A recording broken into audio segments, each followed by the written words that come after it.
Good morning to the digital gallery. It's my privilege to declare open the ordinary meeting of the 12th of October. In doing so, I would acknowledge again the traditional owners of the magnificent lands across which the Scenic Rim are formed, and also pay respects to their elders past, present and emerging, and again congratulate them on their ongoing nurture of their culture. I note a full attendance of councillors, full attendance of the executive team, therefore no apologies. But it is a privilege to welcome via telephone Pastor Josh Cox to join us for prayers this morning. Good morning, Josh. Greg. Privilege to have you with us, and we're in your hands. Well, good morning, Mayor, Council and staff. I just want to read from Psalm 29, and in particular, as I was up early this morning and saw the sun rising, with a little very brief moment of a ray pink splashed across the sky. In Psalm 29, I read, "The voice of the Lord is over the waters. The God of glory thunders. The Lord over many waters. The voice of the Lord is powerful. The voice of the Lord is full of majesty." And just as we consider those words and mindful, I guess, of our dry and parched land at the moment, let me pray and commit this meeting to God. Almighty God, indeed your fingerprints are scattered across all of creation. You are the master artist with a paintbrush of colour. And through all that you have created, you display your glory. You open the heavens and bring down the waters from above. And Lord, we do ask that you might do that. Open the heavens, bring down the nourishing rains, that our land may be quenched and bring forth much growth and fill our tanks and dams and waterways. We pray particularly for this General Council meeting today, and ask that you would give to the councillors wisdom and discernment and resolve. And we ask this particularly within the continuing climate of uncertainty and all that pertains to these times. And so, Lord, we commit them and the process of this meeting to you and pray that for these things in your name. Amen. Thank you again, Josh. Appreciate your support and our ongoing leadership in our community. Thank you very much. And thank you. Councillors, we turn to item 5 on our agenda, the declaration of interest, mindful that the new requirements commence today concerning conflicts of interest and their different forms, and also that the new requirements pertaining to registers of interest commence from today, and there's therefore a 30-day window for each of us to provide an updated version in the new format required for register of interest. Hopefully their technology makes that a sustainable outcome compared to our experience of their training. Any declarations for the meeting today? Thank you, councillors. I'll take that as a no. I have no announcements recorded for today's meeting. No deputations arranged at the moment. We come to item 9, pertaining to the minutes of the prior meeting of the 21st of September. Councillors, you've all had access to those minutes, and there's a recommendation there for the adoption of those minutes. Seek a mover. Councillor West. Happy to move, Mayor. Thank you. Seconder. Councillor Enright, wishing to speak. Councillor McGuinness. Yes, Mayor, your attention to item 13.2, the sale of land situated at Queen Street, Harrisville.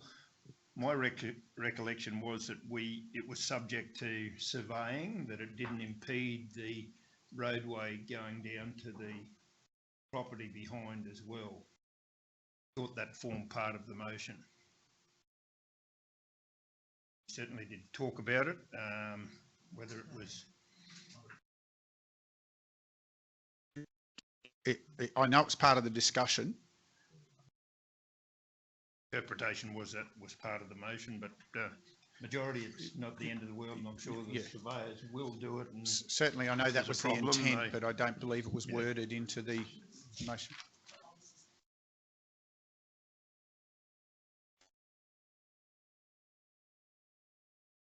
So does that clarify? Certainly, that was part of the intended outcome from the action for officers, I believe, rather than part of the motion. Is that? Well, as long as that's the case, that's okay. But Noted. Any other questions to the minutes or to the motion? Otherwise, we'll put the motion. Those in favour? It's carried unanimously. Now, the business arising from the minutes, there was one query raised by Councillor McConnell, and I'll just ask GM Sustainability to provide an update on that matter. Councillor McConnell. Thank you, Mayor. Thank you, Councillor McConnell. You would recall, and I believe to the general public, this may have been missed in the recording, so you may have heard it, but there was a matter, a query tabled by Councillor McConnell to the previous recording from the ordinary meeting on the 7th of September, whereby in the background there was a muffled voice, and Councillor McConnell thought that it sounded a bit to the phrase, "These two are dangerous." Now, what we've, with the assistance of IST, you try to utilise our equipment to try and notify the source of that, but unfortunately, with the type of equipment we have, it wasn't able to be defined as which channel that came through. It was just a very sort of faint sort of sound. We did look at other avenues of providing it. I have provided a whole memo and happy to provide that to all council so you can hear the blown up version. But more importantly, what we did was we provided a transcript of the conversation at that point in time, which was at the 3 hours, 56 minutes and 39 seconds, just preceding that, just to get the context of the discussion. And in my opinion, the context of the discussion was around an alternate access. And from listening to the amplified version, what I could decipher was could lead to a dangerous, not these two are dangerous. So that's, in my opinion, of undertaking that recording. I'm happy to provide that detailed memo and that transcript. I'll provide that to, it could lead to a dangerous when we started talking about alternate access that wasn't contained in the report. And certainly not, I couldn't get the context around these two are dangerous, especially with the reference to the councillors in general, because there was other councillors talking in between that discussion. Certainly provide that to the councillors. Councillor McConnell. Yeah, happy with that, Mayor. Thank you, Councillor. Thank you for following that up, GM. Much appreciated. Councillor, as we move forward to item 11, consideration of the business of the meeting today, and I would again propose a procedural motion this morning. Again, whilst we move forward to the review of standing orders in light of some of the recent changes in the interim, I would again propose that in clarification of our custom and practice, upon the tabling of a report and prior to the moving of motions related to said report, the meeting will allow for councillors to be able to provide questions and observations to bring clarity to the matters being considered by council at that time, to ensure adequate understanding of content of the report, to properly inform the decision-making analysis prior to the tabling of a motion. Once we move to the making of a motion, the remaining structure of standing orders holds sway. Councillors, I so move. Any wishing to speak in relation to that matter? If not, put the motion. Those in favour? That's carried unanimously.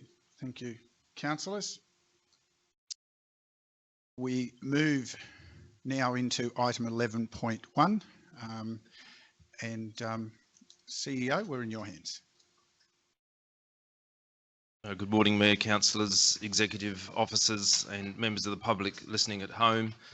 The next two items relate to arrangements with the Local Government Association of Queensland, for which this council is a member. The first one, 11.1, is around advisory group membership. The Local Government Association of Queensland, their policy executive, has sought members from across Queensland to become members of the LGAQ advisory groups, and based on interest expressed by councillors, this council has nominated 4 councillors who appear in the recommendation, which I'm happy to read. Thank you. Councillors, you've had access to the report. Any questions to clarify relating to this matter? Any points of observation? Not proceed to, please, with the reading of the recommendation. Thank you, Mayor. The recommendation is that Council endorse the expressions of interest submitted for councillors' membership of the following Local Government Association of Queensland advisory groups. Councillor Christensen for the Waste Management and Resource Recovery, Councillor McConnell for Climate Risk Management and Resilience, Councillor West for Roads and Transport, and Councillor Chalk Water and Wastewater Management. And that Council update the councillor representation on committees and forums 2020 to 2021 register once notice is provided to Council by the Local Government Association of Queensland as to the success or otherwise of these nominations. Seek a mover. So moved. Mayor, Councillor McGuinness. Thank you, Councillor McGuinness. Seconder. Councillor McConnell, thank you. Wishing to speak further, Councillor McGuinness? No. Thank you. Anyone seeking leave to speak against? Wishing to speak further? The motion, those in favour? It's carried unanimously. Thank you, councillors.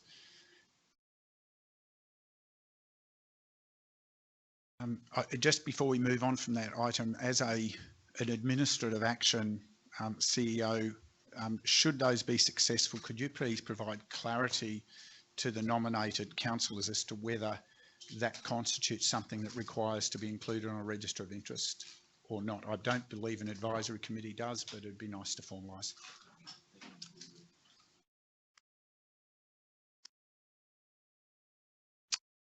We now move to item 11.2. Again, CEO, we're in your hands.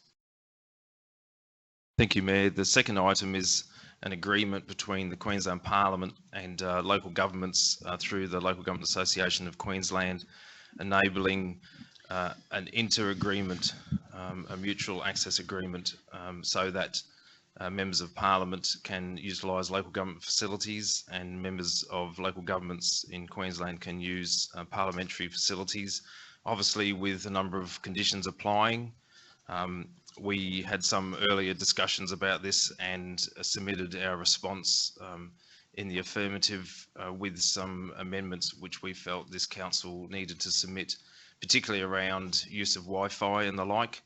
But the recommendation here today is that council agree to opt into the mutual access agreement. I'm happy to read the recommendation further if there's no queries from councillors. Thank you, CEO. Councillors, any questions for clarification to this report, this item? Any comments or observations in relation to this matter?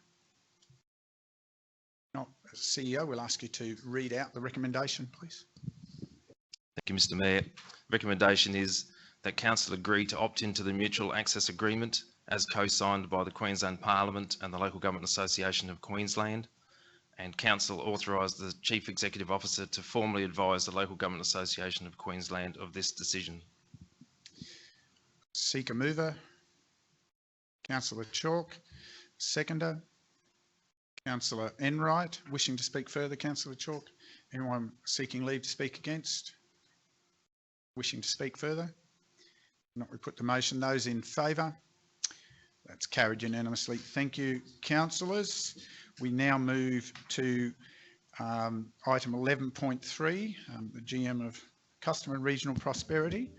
Please, page 29 of our agenda. Thank you, Mayor, councillors and executive and those listening online. This formalises part of this economic stimulus package to COVID-19 that was adopted on the 6th of July for the introduction of the Scenic Rim Digital and E-commerce Grant Program.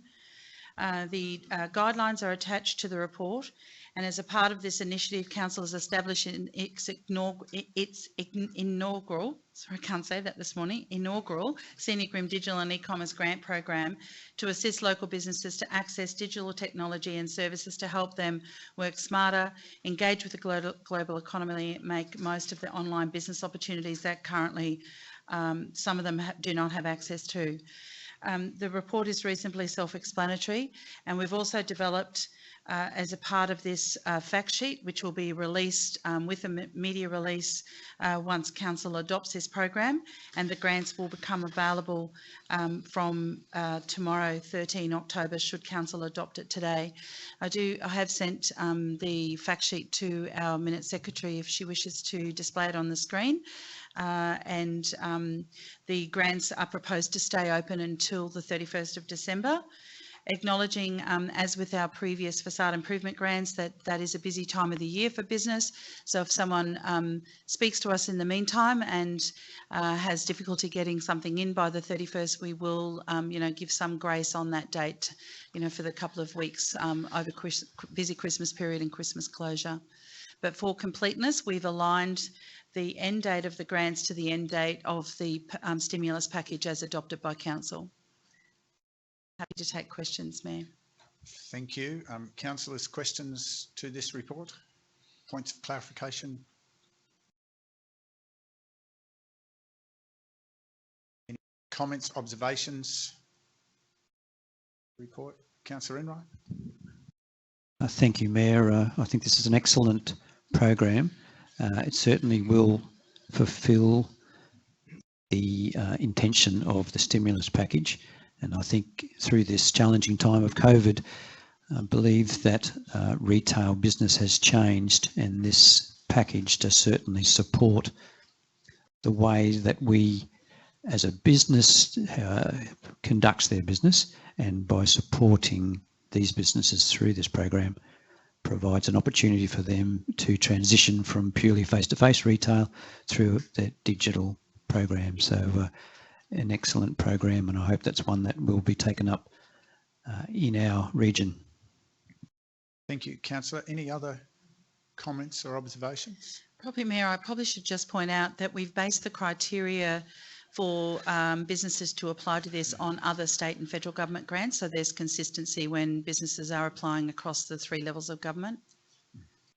Thank you. I would just add to Councillor Enright's observation that the evidence suggests that throughout the COVID experience, particularly as it relates to generally Queensland specifically, I guess, there has been a very significant increase in the level of digital connectivity and connection being utilised by all age groups across our communities. There's a much bigger participation process now, and therefore the new normal for many of our businesses will need to consider that conduit and connection to market much more strongly. So I see this as a very positive opportunity. However, with that observation made, I think any other comments, councillors? Otherwise, we'll move forward to have the recommendation read. I think we're ready please read the recommendation. Thank you, Mayor.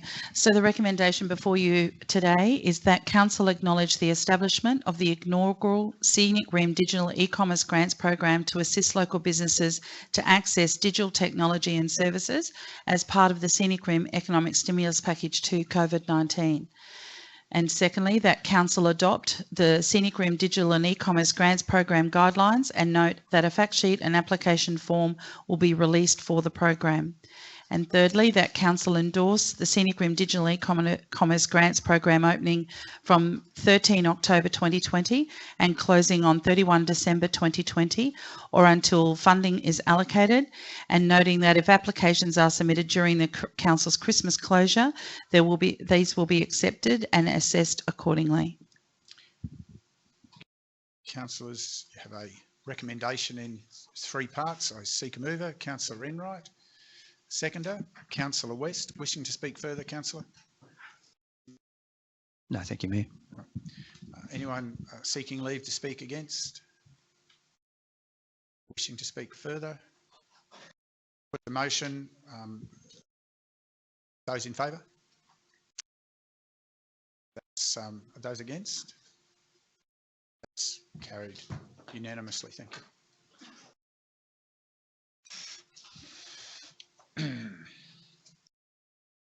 We move to item 11.4, page 39 of our agenda today, and I note, GM, that officers have joined us. You might introduce this, Madam. Thank you, Mayor. This item 11.4 is regarding MCU 19/133. It's another change to existing approval for home occupation storage earth moving equipment for Dean and Catherine Coles, care of Norris Clark and O'Brien Proprietary Limited at 52 to 60 Wilson Road, Tamborine Mountain, Lot 2, RP 157487. I have with me today our Planning Manager, Mark Lohman, and our Principal Specialist, Wayne Jarrett. And I'm going to ask Mark to please outline the request in this application to you today. Thank you, Deborah. The application before us is another change request to an existing approval for home occupation, storage and earth moving equipment at 52 to 60 Wilson Road, Mount Tamborine.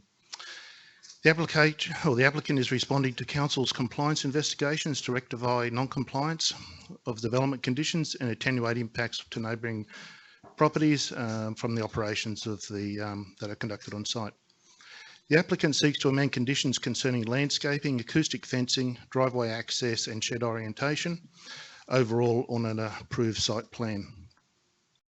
The proposed changes will not seek to increase the scale and intensity of the approval beyond what is encapsulated within the underlying development approval.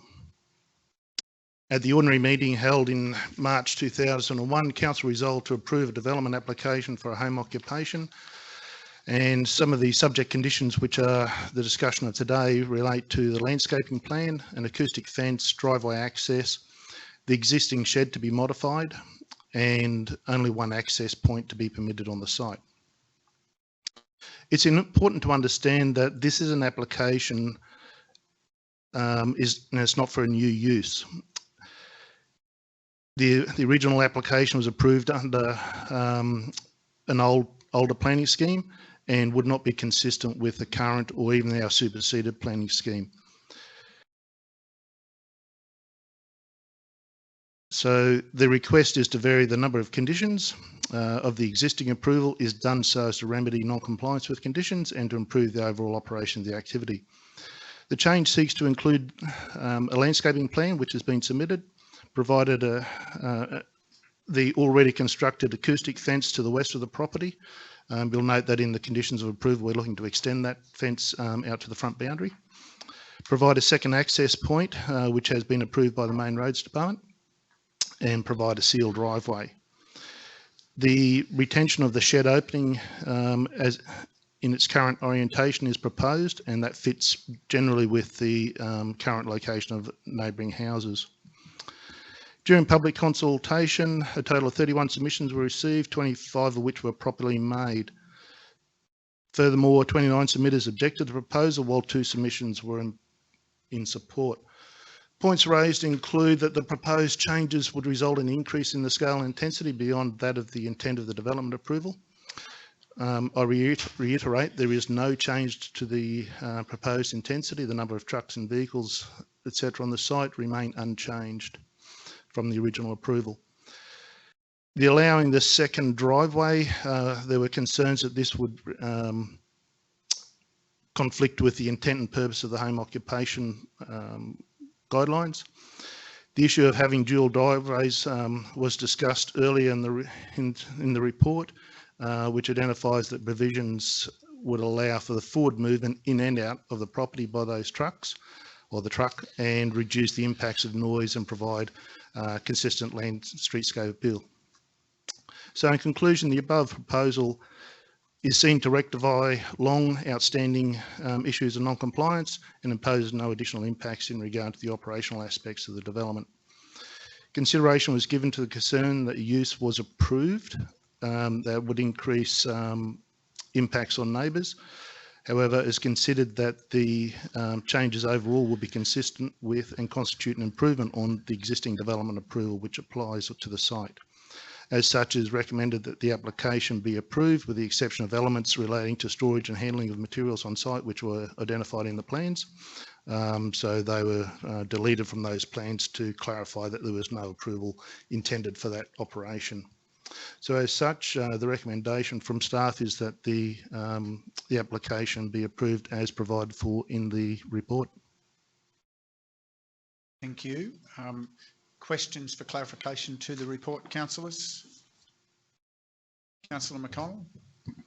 I do have a few in regards to the compliance for the initial approval. Initial approval had the site where he's currently housing those vehicles to be moved to the southeast, which was to be in between the house and the shed, basically. Is that correct?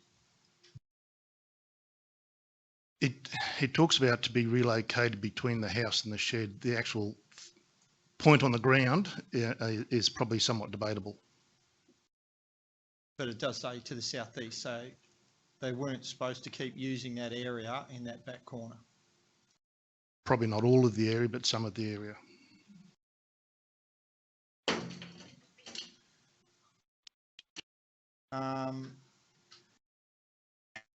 In relation to compliance, when did we start compliance issues with this property?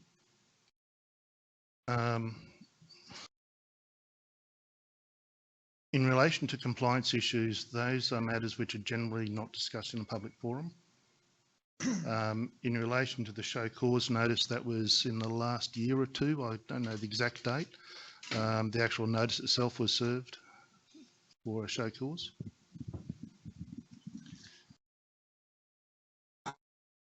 My concern is that the driveway that is currently running on the left-hand side of the property was supposed to have been discontinued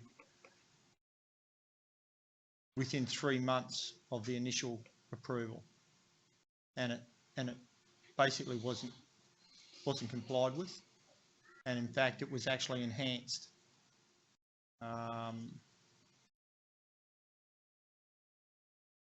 A new building was built on the western property, the one next door on the western side, which moved it down from the front away from next to where the storage of those vehicles currently is, and from what I read within the initial plans, should have been moved. So they shouldn't have been using that left-hand side of the boundary or the western side of the boundary to move vehicles in and out.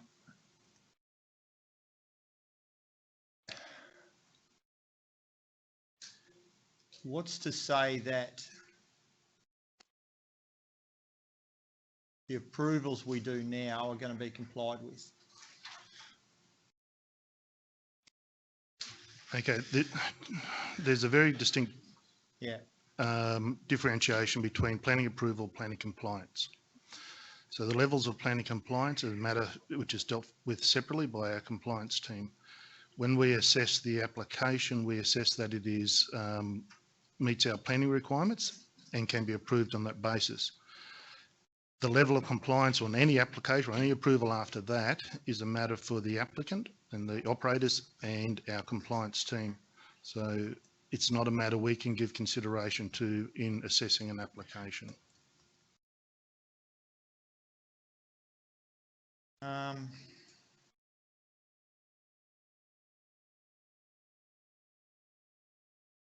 I'll come up some more in a minute. Yeah, Councillor, Councillor Swambara's yeah. speak, you consider some more.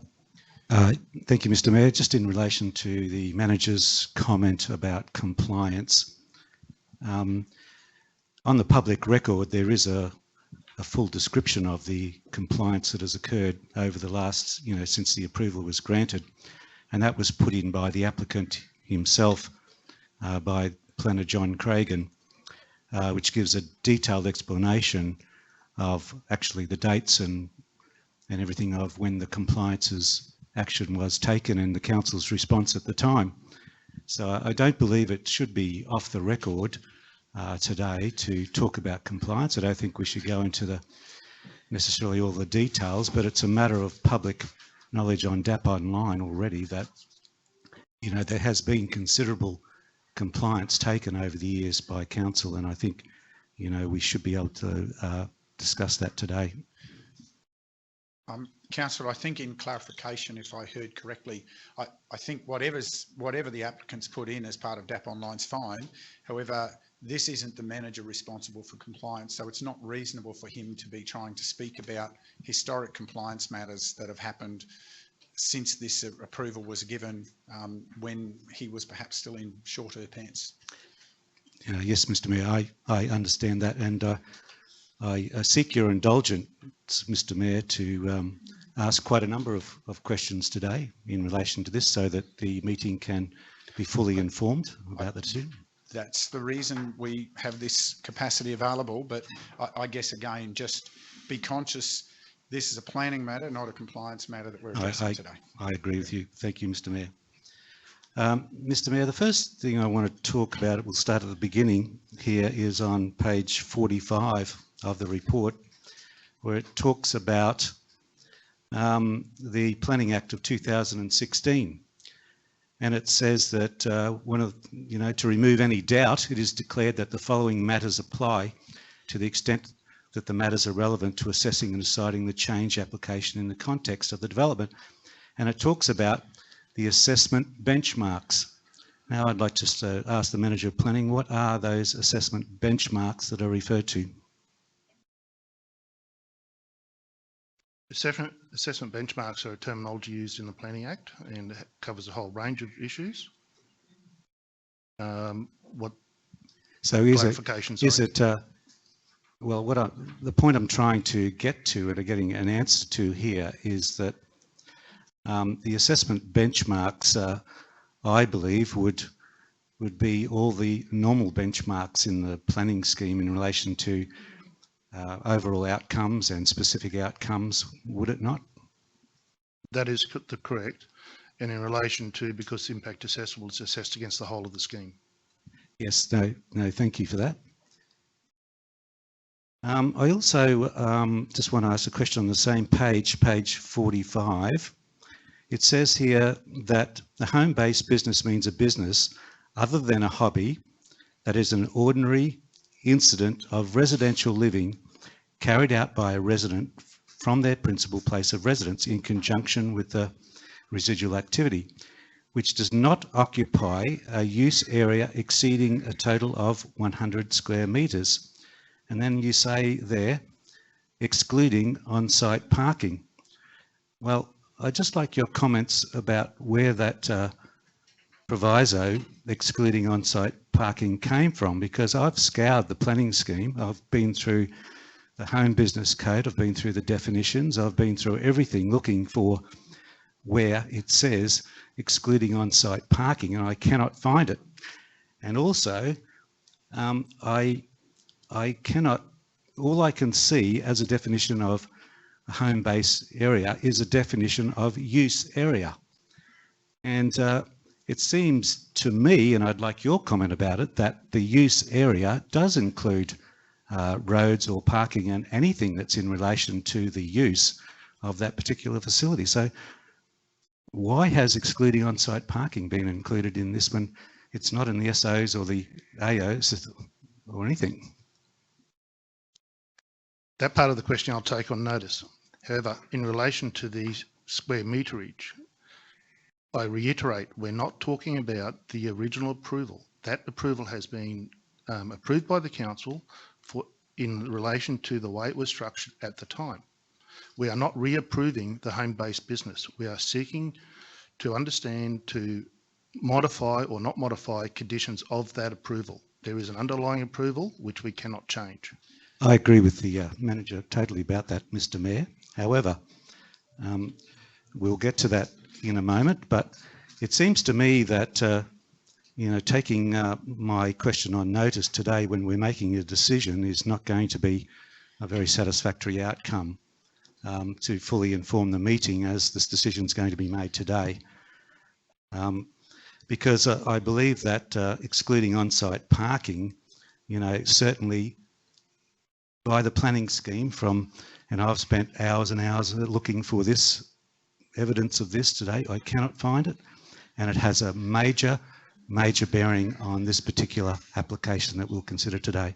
But having said that, I will move on to my next question.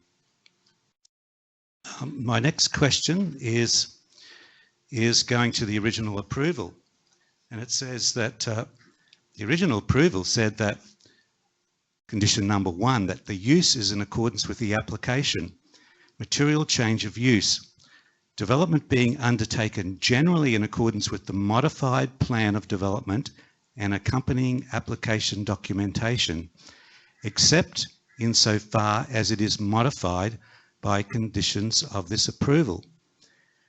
And it says that the applicant can, request minor changes, and he hasn't done that, up until now. And it says he can do those minor requests without a development application, a formal major application material change of use. But today we're considering a material change of use because it's not minor. And the second condition says the modification of the plan of development, the site shall be submitted for the approval of the Director Town Planning. Such plan shall show amendments as per conditions 6, 8, 9, 10, 11, 12, 13 and 14. And the plan shall be submitted within 20 business days of the decision taking effect. Now we know from the planner's report that that didn't occur, and all those conditions are sought to be deleted today. But as Councillor McConnell has rightly stated, one of those conditions, and the condition, let's find that condition, was that the truck parking area that's referred to in the back left-hand corner was to be moved to the southeast, and it was to be situated between the green shed that we've seen on the photographs and the dwelling. Now I agree, no one knows where that was going to be exactly. That's because the council said to the applicant, you know what our conditions are, here they are, you've got 20 days, give us a new plan showing where that is. And I believe that the reason council did that at the time is because they knew that they were trying with the unapproved existing plan to try and bring that use area down to the 100 square metres, because that use area at the back of the shed is 400 square metres. Councillor, I'm a bit concerned about your moving out of asking questions. Okay, sure. And your getting into the place of speaking on behalf of a council of 2001 without any fact base to that. You're declaring what their intent was. I think that's a dangerous place to go. We can only deal with, unfortunately, with something this old. We have to deal with what's documented and available to us. Yes, Mr. That's true. So that's, I think that's an important part. We can't assume the intent of what was put in place. Agree, I think everyone notes that provision was in place. Perhaps clarifications to the question for the report today would be most helpful. Well, the question would be to the director, would it have been possible that was the intent of the council at the time to try and bring this into the area specified in the strategic outcome 7 in the town planning scheme, which says clearly that in a residential zone of this size, Matter of fact, this was only 35% of the size normally recommended by the planning scheme, because the planning scheme said it should be, you know, an industrial use of 100 square metres, which incidentally is only the size of this room. And if anybody brought the tape measure along today, if you want to measure this room, it's 12 metres by 12 metres. So it's about the size of this room. Would it have been possible that that was a sticking point for the council in 2001? That's why they requested an amended plan to show how this goes. Councillor, I'm sorry. I don't think it's reasonable to ask someone who wasn't present at the time to try again. The officer can only rely on what's documented. He can't hypothesise about what might have been in the mind of officers or councillors in 2001. I don't think that's a reasonable question. All right, I'll rephrase it, Mr. Mayor. Is it true that the parking area to the shed is 25 metres by 16 metres? And if you multiply that out, it's 400 square metres. That was the area that was to be taken away, as Councillor McConnell has said, and substituted for the new parking area next to the green shed.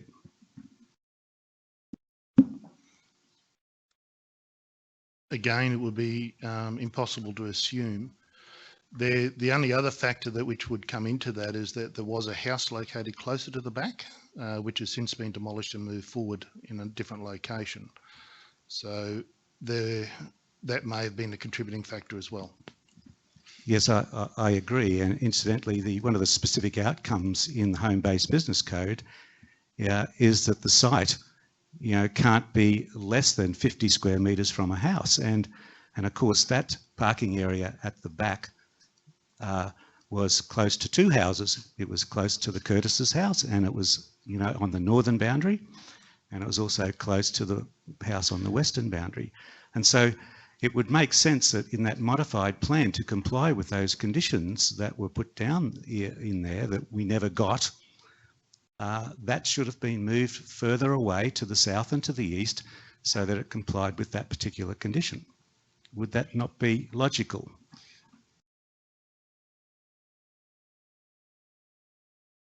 I'm not sure if logical would be the word, but it's certainly it's an option. Again, we don't know what the thoughts were because those matters are not put on paper, you know, to understand where that condition came from. Councillor, can I just make the point again? As per the officers, the report today is talking about proposed changes to the original approval, not a discussion about whether the original approval was reasonable or whether it was complied with. The report today is talking about, as a baseline, just for clarification, as a baseline, if nothing were to change today, the original approval still sits in place and would be dealt with accordingly. Mr. Mayor, just if I could respond to that point you just made. Just to that point, we are not prosecuting whether the original approval was good, bad, or whether it was complied with. We're prosecuting about the issues that are proposed in the discussion today. Mr. Mayor, I'd like to refer to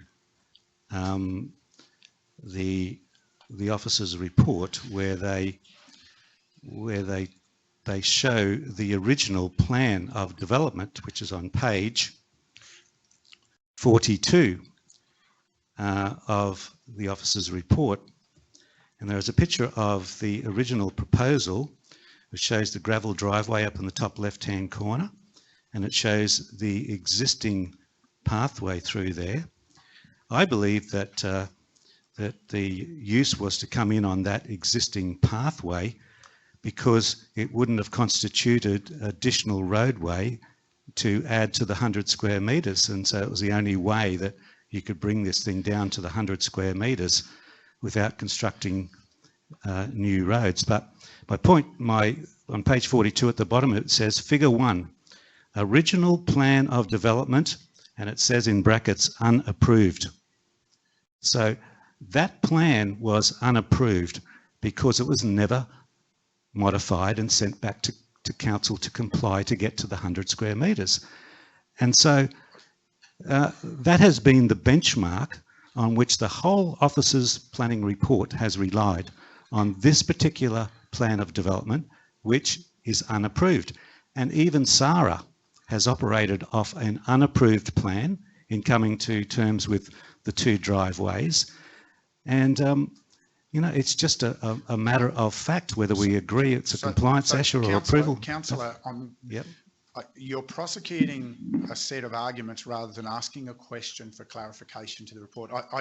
I'm not disputing whether or not those observations are correct. It's trying to understand the matter before us is not whether in 2001 and from 2001 up until today, what was in place or isn't in place. It's trying to understand how we want to proceed with the matters before us today. And that's where we should focus our questioning to the matters today. Thank you, Mr. Mayor. My question is, the original plan of development was unapproved. Do you agree with that original plan of development being an unapproved plan? We're very clear about that fact. That plan was found on the records. It was never submitted for approval, but it was identified as probably being the closest, considering the history. We're talking nearly 20 years ago, that this plan gave people now an idea of what was discussed. It's identified as unapproved because it never was, but it's provided there for the information and background of the readers of this report. So my question is, based on this report, do you think the scale of development in relation to the area used would be less or more than what we're being asked to approve today?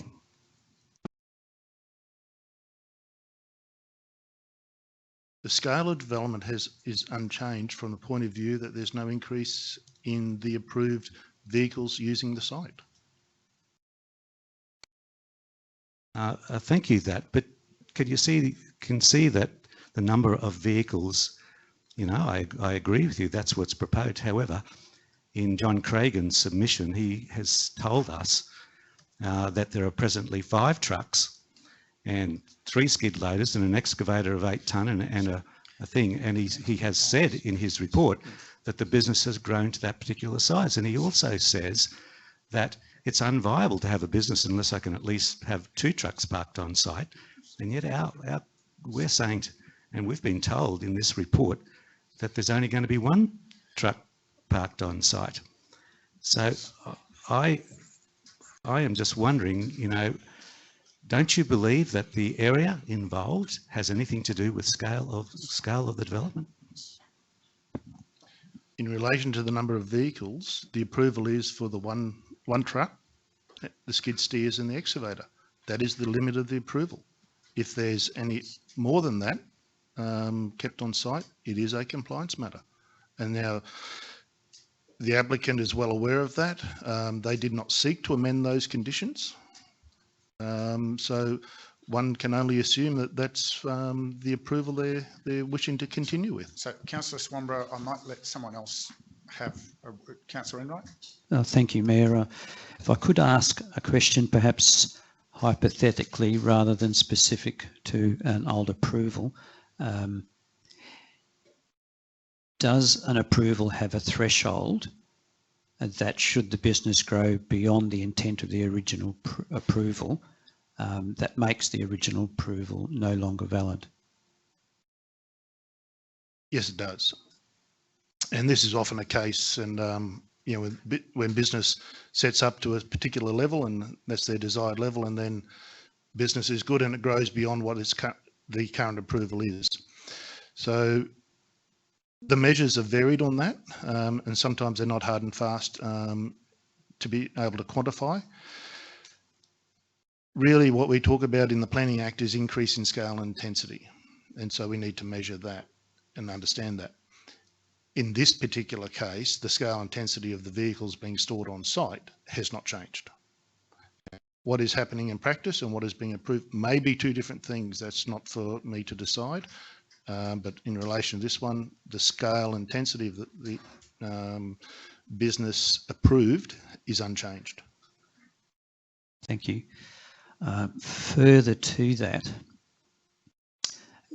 specific outcome SO1, home-based business is low key. The acceptable solution is S1.1. Home-based businesses does not exceed 100 square metres in total and 50 square metres for workshop. What determines the use area for an earth-moving equipment storage? As indicated to Councillor Swamber, I'll take that question on notice. We are talking about a planning scheme from 2002. And again, I'd also state that the area and size would have been a consideration of that original approval. That area and size is unchanged in what they're requesting.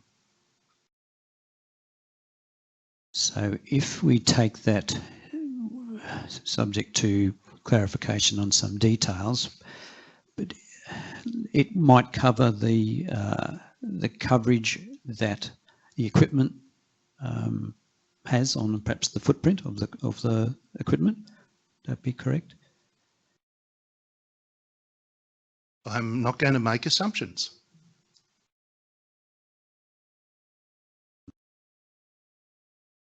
Okay, so can we address this as far as the equipment that is agreed to, approved use, is one truck. That truck includes a tag trailer, one excavator, 3 skid steer loaders. So some maths being done on the footage. Just to confirm for those listening and not visible in the room, the manager has nodded affirmation of that being the scope of vehicles on the site. Okay, good. So a quick calculation of square meterage for that amount of equipment. So we can assume, I'm not taking anything further than what the interpretation is. At the moment, it's really just on what the equipment is that is approved. And going by the traffic engineer's report, it has a photograph where it has used for the calculation of the swept curve for the entrance to the second access. So that they've used, there's a photograph there where they have used a length of a truck, and there's actually 3 trucks on the photograph, but I'll use the one that they've used as a part of their design. So that's item 3.2, design vehicles in the rights in skilled traffic engineers. So that's 9.25 metres. The tag loader is 10.5 metres, which is outlined in the figure 3.3 in that same engineer's report. If you extrapolate the width of 2.5 metres of the maximum width of these vehicles, you get very close to 50 square metres for this particular truck, the tag trailer. We consider that an excavator, an 8-tonne excavator, would have about 20 metres of square meterage footprint, and a skid steer loader about 5 square metres each, so there's 3 of those, so that's 15 square metres. We've already seen in the photographs in the report that there are fuel tanks, tray bodies, augers, ramps, general equipment. I would suggest that an area would be a minimum of 60 square metres. So the addition of 50 for the truck and trailer, 20 for the excavator, 15 for the 3 skid loaders, 60 for the ancillary equipment, would conservatively be around the 150 square metres, not including the workshop. Sorry, Councillor, what's the question? Sorry, I'm just going to say again, Councillor, this is about questions to the report rather than just to get Just a clarity- procedural motion, clarity to Mr. Mayor. I just want Yeah, the question, the Before you do, clarification. I'm just happy to, I would like Can to I do a just, procedural motion, Mr. Mayor? We are struggling with this question and comment thing here. I'd like to move that we suspend standing orders for a further discussion on this particular item. I'm not comfortable with councillor, which particular parts of standing orders, because I need the ability to. All standing orders, I request that they be suspended for the discussion on this particular item. It's a dangerous place to go, but let's open to the meeting. Councillor McGuinness. Yes, Mayor, I'm against that. I think we've got enough flexibility here in by having the motion earlier in the day, in which we've had at other council meetings where there's questions or comments about it. I think that does give us all enough flexibility in relation to this matter or other matters. I think I appreciate the manager can't answer every question, for it when it is, especially when it is speculation. But I think it's there's enough flexibility there in our as we now stand that we don't need to remove our standing orders. Councillor, other comments to this matter? Any speakers to this motion? If not, we put the motion. Those in favour of the motion? Oh, no, you don't need to for procedure. Those against? So that motion is defeated. Continue with the question, Councillor. thank you, Mayor. My question is what determines the use area for a earth moving equipment storage application?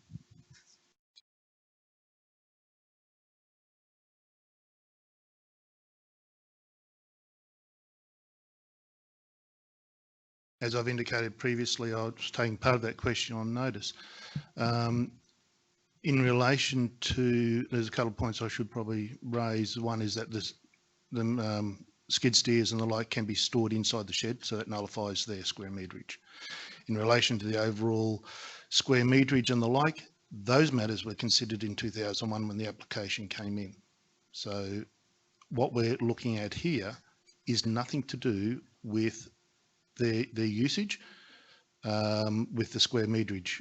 We're looking at specific conditions that they've sought to change. If those matters are out of kilter, that is a compliance matter. But for the purposes of this report, it is not relevant. Just a question, Mr. Mayor. Sorry, can I just see if Councillor Enright is complete for now? Thank you. Yes, Councillor Swinburne. When an approval is granted subject to conditions, in normal law, from my understanding, that makes something conditional. And is it different in planning law that when an approval is granted subject to conditions, that there's no obligation on anybody to do those conditions, or that it's the only obligation council then has is to take compliance action? Because this comes down to a very similar case called the Hyacinth case, which council is involved in, which it seems very similar. Councillor, can we stay out of other matters? And you've asked the question. Well, pertain to the matter before us today, please. I don't want to get across into matters that are the subject of other actions at the moment and confused with other people's jurisdictions. I think that's not a wise place for us to go. The question is, in contract law, subject to conditions makes an approval conditional on compliance with those conditions. In this particular case, obviously, I've been through and I can't see one condition, not even a single condition, that was complied with back then. And my question is, if a judge was to evaluate this and see that not a single condition was complied with right through for 20 years, would they be inclined to throw this approval out?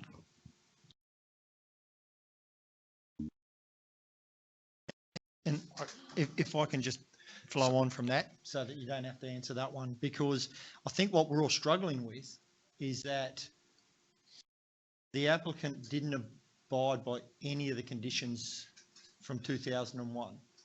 And I don't think they can, unless they do some major renovations on their house, because the area to the southeast, they've actually encroached on that with a addition to the house. The area at the back where they would have driven through, it now has a building on it. If we were to go back and say, no, you have to abide by we can't stop them having the business. Everyone agrees to that. No one's in dispute. They have approval for the business, which was given in 2001 for the amount of vehicles. Not worried about compliance. Compliance will worry about how many vehicles they've had and left turn in, right turn out and all that. If we were to go back and say, no, you can keep the business, but you have to abide by all of the conditions, where would we stand there? Would that open us up to any legal or, yeah, it's one of those, it's a hard one because he's improved on everything, but if we were to go back and say, no, not approved, but happy for you to do your business there, fix up all these ones from 2001 that you haven't complied with. Okay, I'll go back to the first question first. In relation to the obligations of compliance with conditions, yes, it's a requirement of law that those conditions are complied with. The first obligation is obviously for the applicant or the operator to comply with those conditions as the responsible person. If those conditions are not complied with, council has compliance abilities to enforce that. This application is as a result of that, and the applicant is now seeking to remedy those non-compliance issues through this application. So,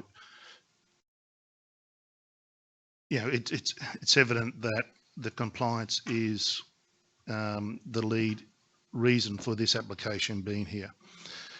Options for council if the request is refused, subject to the appeal rights of the applicant and submitters. The original application as approved would be still valid. They would obviously need to change their operations from the way they're doing it now, but they could still operate under that approval. Yep. Thanks. So yeah, Councillor Swamborough. Yes, my next question is taking into consideration the new road out the front, the new access driveways, the area to be used, and the shed area, etc. Could you give me an estimate of the amount of square metres that would take up, or the site coverage of this 7,000 square metre property? Off the top of my head, no, I couldn't. Thank you for that, Mr. Mayor. Mr. Mayor, I'd like to seek your permission to hand out a map and some calculations which calculates the area that's on this particular plan, and it compares the original scoped area with the new scoped area, showing that it's likely that this new area will be 1,500 square metres. I'm going to propose that you hold that until we actually have a motion. That might be the time for that discussion, for that piece to form a discussion. That's getting into... Mr. Mayor, I'd only have 5 minutes to talk about it if that were the case, and that would not be enough time. So without having a chance to review it before the meeting, it's a bit hard to understand where you wish to take that. So I just wanted to inform the meeting about what I consider to be the intensification of area. I mean, there's plenty of statements. If you want to go back to the original, it is the words of the planning officer. It is considered that the proposed changes would be consistent with and constitute a slight improvement on the current development approval conditions. Now, I maintain, and the conclusion to this report, Mr. Mayor, is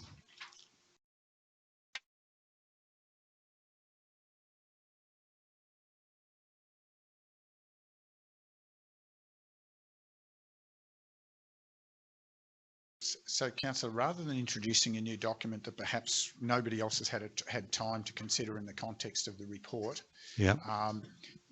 Can you just clarify what you believe is an observation about the change in percentage of Sure, the okay. footprint that Thank you believe Thank you, Mr. Mayor. this compares, and then we can press on with One of the deficiencies, in my view, Mr. Mayor, of the Planning Officer's report is that it seems to be weighted in favour of an approval, because a lot of SOs that are relevant So, in the Councillor, can you just home-based business. clarify, just firstly clarify, what do you believe is the change? Okay, sure. This isn't the point to talk about the deficiencies of the report. We're trying to clarify the report or highlight additional things. All right. Well, I've used two methods to calculate the area of driveway, of shed, of parking space, and the proposed new driveway at the front in increased 4 metre wide roadways.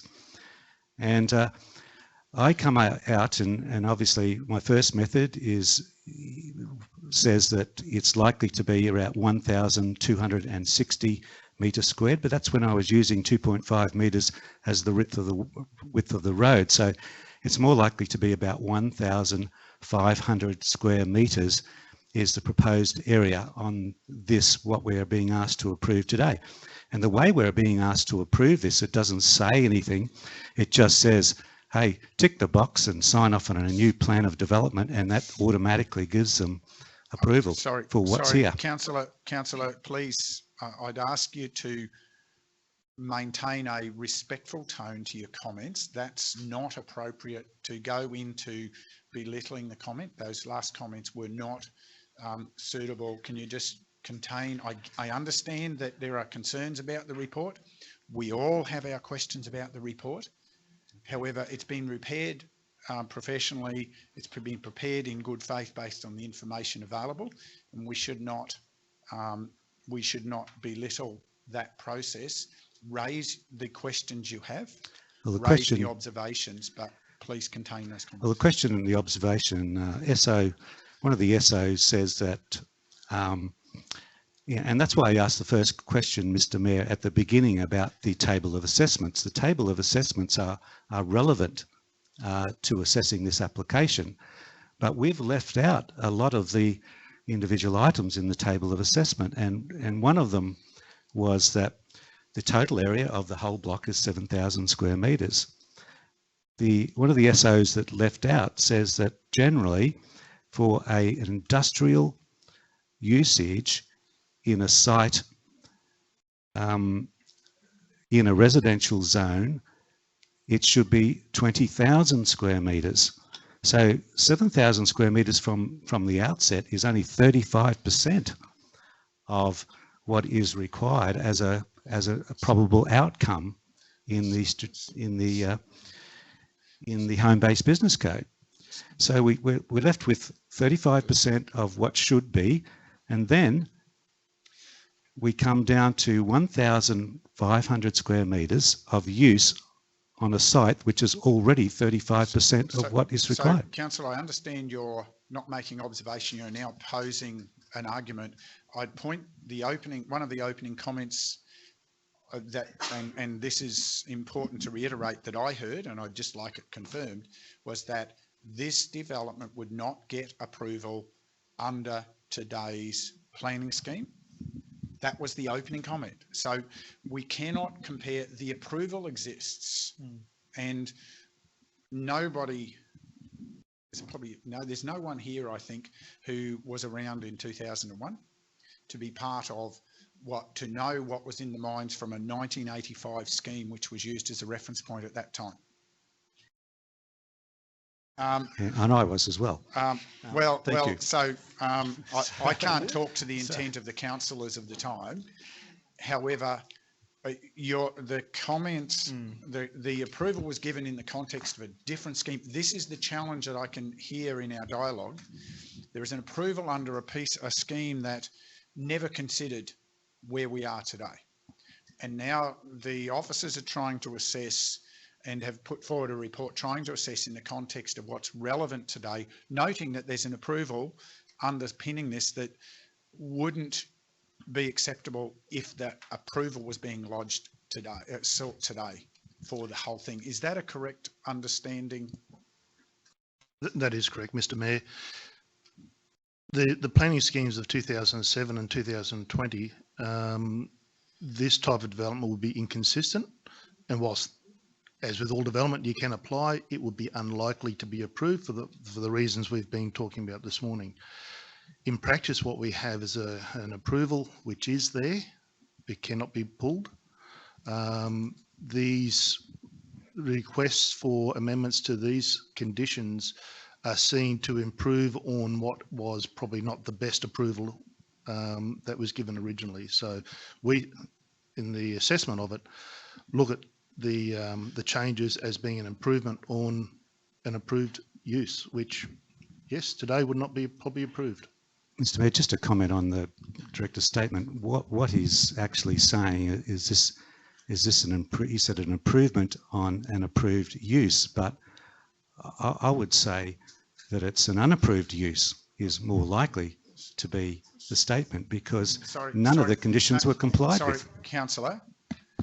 I'm going to ask you again. Remember, the officers have worked on the basis of what was in the approved use and assessing this in the context of what the scheme requires today.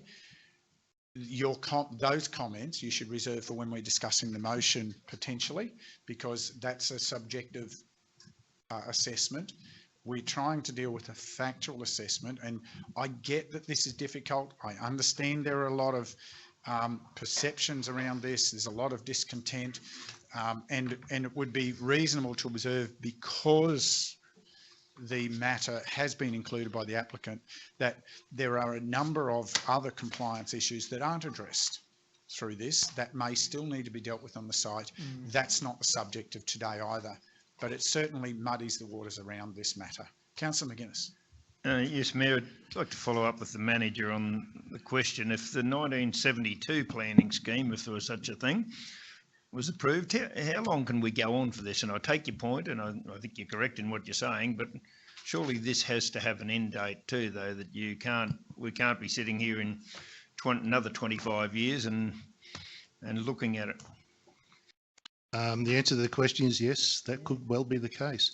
The Planning Act is quite clear, and it says it in two different ways, that once an approval is given, those uses through changes to the planning scheme, changes to the Planning Act, cannot revoke those existing approvals or existing use rights, providing they're lawful use rights. And I recognise that it's on the land and not the people and so on, but it's, I thought, times change, people change, and I would have liked to think there would be an end date somewhere there for, the whole environment changes. I'd hate to think the middle of Brisbane's planning scheme of 130 years ago or something was... Yes. Councillor McGuinness, I sort of agree with what you were saying there, and this particular original approval, 2001, had a currency period of 4 years, and that approval that you can see in the original approval said if the use is not started or commenced within 4 years, then it would actually lapse, and that's going to be an interesting legal question, because has it commenced if they haven't done any of their conditions at all? So it's an interesting point that you raise. However, the objective statement around what the relevant planning position is important to note. These things sit there forever, and it does make it, that's why it's important that we're trying to think to the future in many of our decisions, based on what's in the scheme today. So we can't re-prosecute 2001. Can I just make an observation? It seems to me that the approval that he's gone for is to mitigate the compliance issues that he has.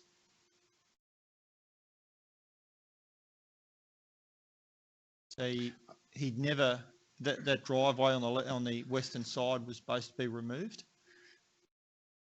Now he wants it back in.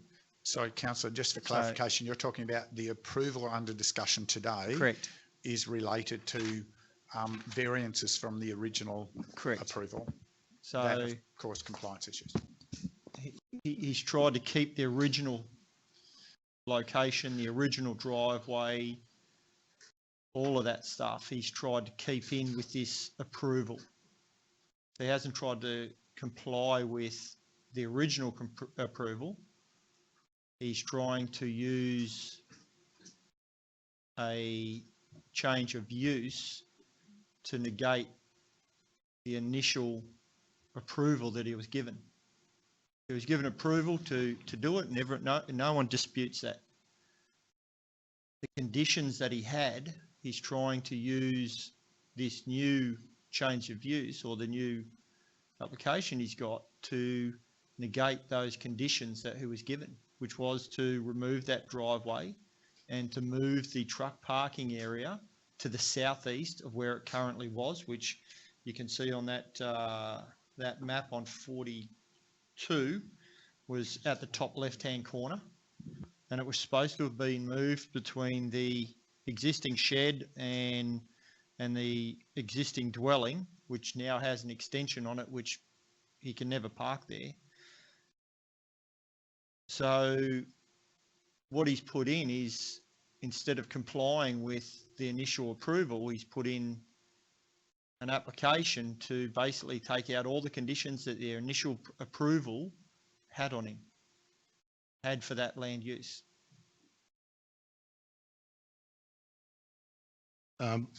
Essentially, yes. He's looking to regularise his operations, and to do that requires change to some of the existing conditions, yes.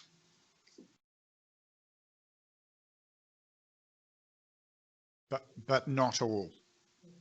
It's a specific subset, Yeah, just to correct. your wording. It's just a specific Yes, not all of them, subset. it's just, Just clarification on what you said then, Mayor. Can you tell me a condition that he's complied with?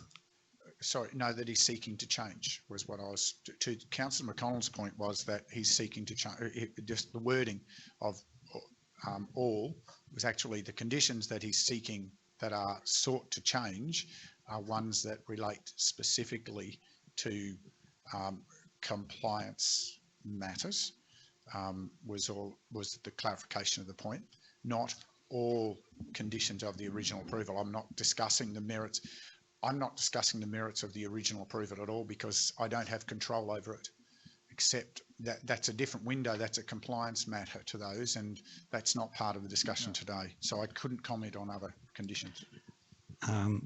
Question to the director, the manager, sorry. Has there been any complaints lodged with council in relation to this use over the years? From my check of the record, there was only one, and that was to commence the current compliance action. Did you personally check those records, or is this what the organisation did? Oh, Councillor, you've asked the question. It's been answered. Well, it's relevant, been Mr. Mayor. in good faith by the manager, yeah, unless the manager wishes to comment further, I think. Mr. Mayor, I'm just making that comment because we're aware of other complaints that have been made. Sorry, Councillor. I'm just going to ask you again. What you may believe you are personally aware of or not aware of, the officer can only abide by what's in the official system. And 2001's a long time ago, and I guess the general observation I would make is that over the last 4.5 years, most of the systems have shown themselves to have been very clunky at best, and what you may believe or people may have said was or wasn't in the system, the manager has to rely on what's available in the system, and surely that's a reasonable answer to. I'm concerned that you're questioning the integrity of the manager's answer. I'm not questioning anybody's integrity. I'm just trying to get to the bottom of the extent of the search, Mayor, because I, am aware of how complaints were stored over the many, many years, certainly back in that particular time. And one of the original submitters to the 2001 application, by the way, which was also instigated because of a compliance issue, sold his house because he got so sick of the noise and nothing being done about it. So councillor, again, matters from 2001, matters, it's interesting to understand that there were awareness of issues, and it does make me wonder why they weren't dealt with then. We can't be responsible for them today. It's good to understand that there's someone who was an officer of council at the time understands that there were matters that may or may not have been dealt with appropriately. We can only deal with what's before us today. Manager, would you like to have a response? Yes, to clarify the statement, there were issues in the time of 2001, 2002, for which that planning application was a result. So there were issues around then. Since then, both on our digital records and our database records, other than the one that led to this, I was unable to find any. Thank you for that clarification. Councillors, other questions relating to this matter? Yes, Mr. Mayor. Just a question in relation to the codes, the house code. I wonder if you could tell me why the, just let me grab my notes here.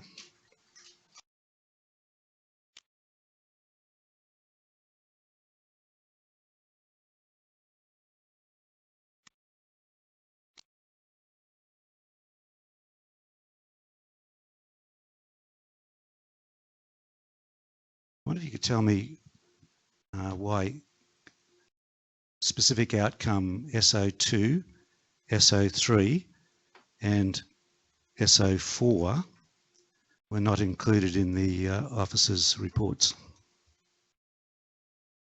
the assessment.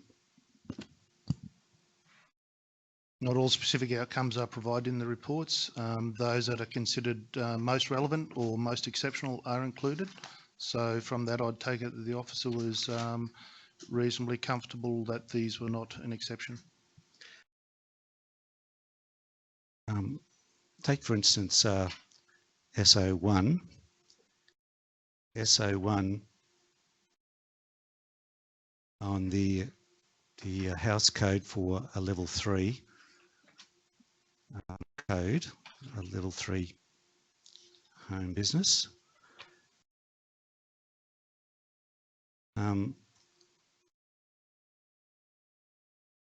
Back.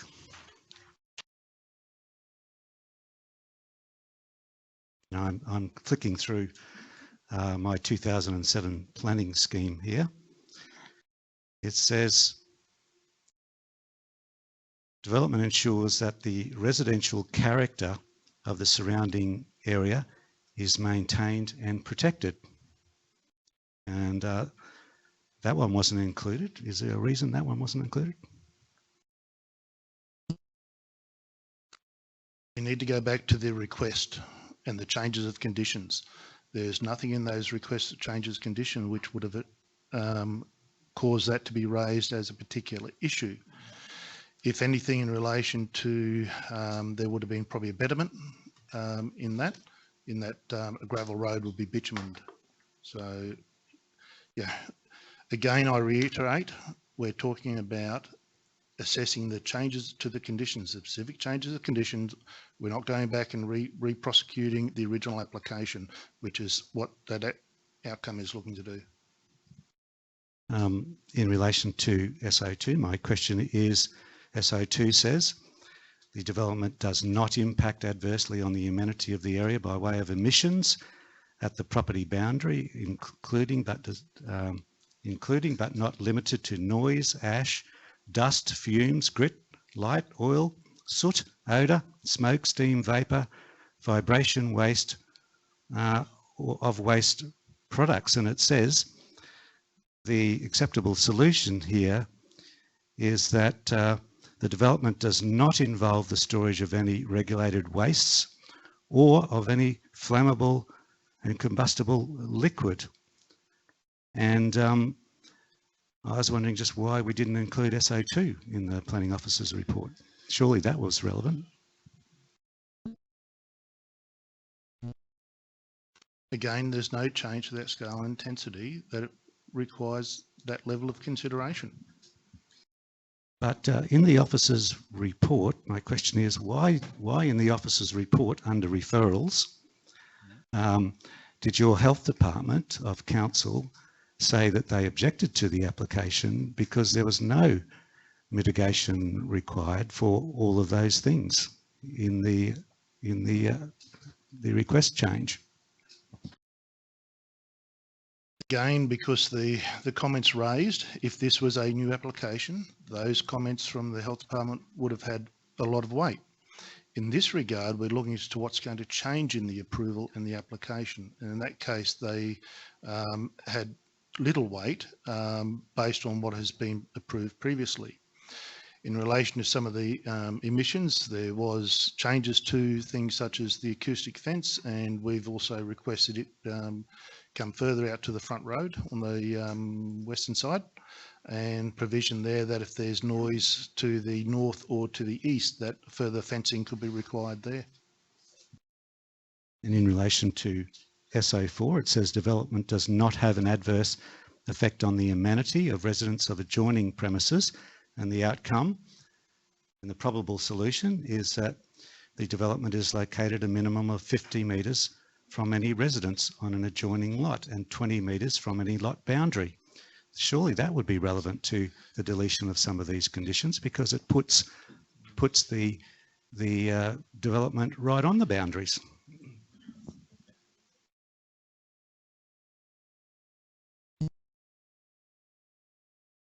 Obviously, as I said before, in relation to the officers, they did not see that as requiring identifying as an exception. And again, it's a change of an existing conditions to an existing approval.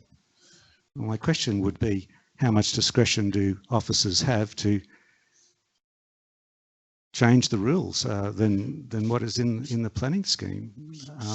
Sorry, councillor. I don't think this is about changing the rules. I think the question's been asked about the reference again as if it we're going to pause for a break in a moment, but can I just clarify, manager, am I correct? I'm trying to understand what I'm hearing as the response that many of these have particular relevance if this was a new approval being sought. However, the establishment of the business, because that's already an approval on the site, where the compliance, those matters were addressed or would have been addressed in whatever form they existed at the time that approval was given, and to re-prosecute them now is not a priority part of this process and not a material part of what's been asked. That is correct. I also made the point before that the application being impact is assessed against the whole of the scheme. Obviously, we want to be kind to council and don't want to provide comment on every SO within the whole scheme. So our officers have to make decisions on what they see as the relevant matters of most relevance to the readers of the report, and in this case, the council. Councillor, next I'm going question. to ask you to pause there. It's 10:30, councillors, near enough. I'm going to propose that we adjourn. It's been a very intense session so far. We will continue. We'll adjourn for 20 minutes and return at 10:50 to continue, please. Thank you.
for returning promptly, and welcome back to the gallery.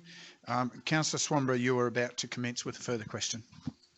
Thank you, Mr. Mayor. Yes, Mr. Mayor, I just wanted to ask a question of the Manager of Planning in relation to SO7, which says the development is conducted on a site which is of sufficient area to accommodate the required amenity, attenuation and landscaping requirements.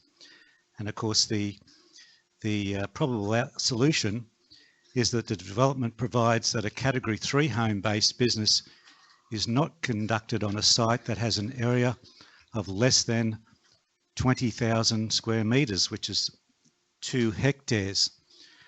Given that this new plan indicates a greater footprint on the block from the original approval, any way you look at it, why wasn't this considered in the Planning Assessment Officer's report?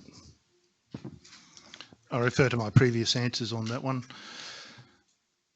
Mr. Mayor, I've used the break as an opportunity to double check some of the questions that were asked previously, or one in relation to the car parking heavy vehicle area.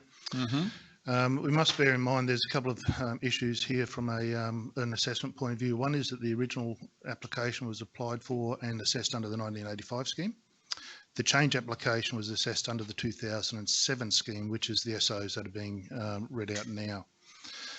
So going back to the original approval for a home business, the code at the time, and I'll quote, "The activities must not occupy an area exceeding a total of 50 square metres, excluding on-site car parking or heavy vehicle parking."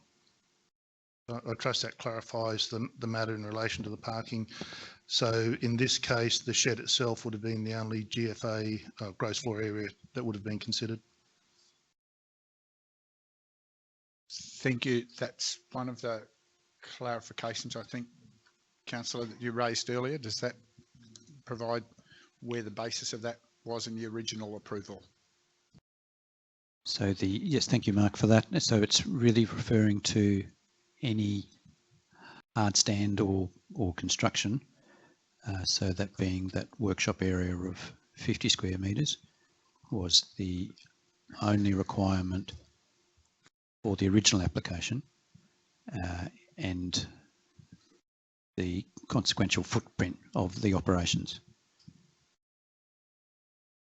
Sorry, when you say the consequential footprint, you may need to provide a bit more clarity. So the number of vehicles and equipment and things that are as a consequence of the original application.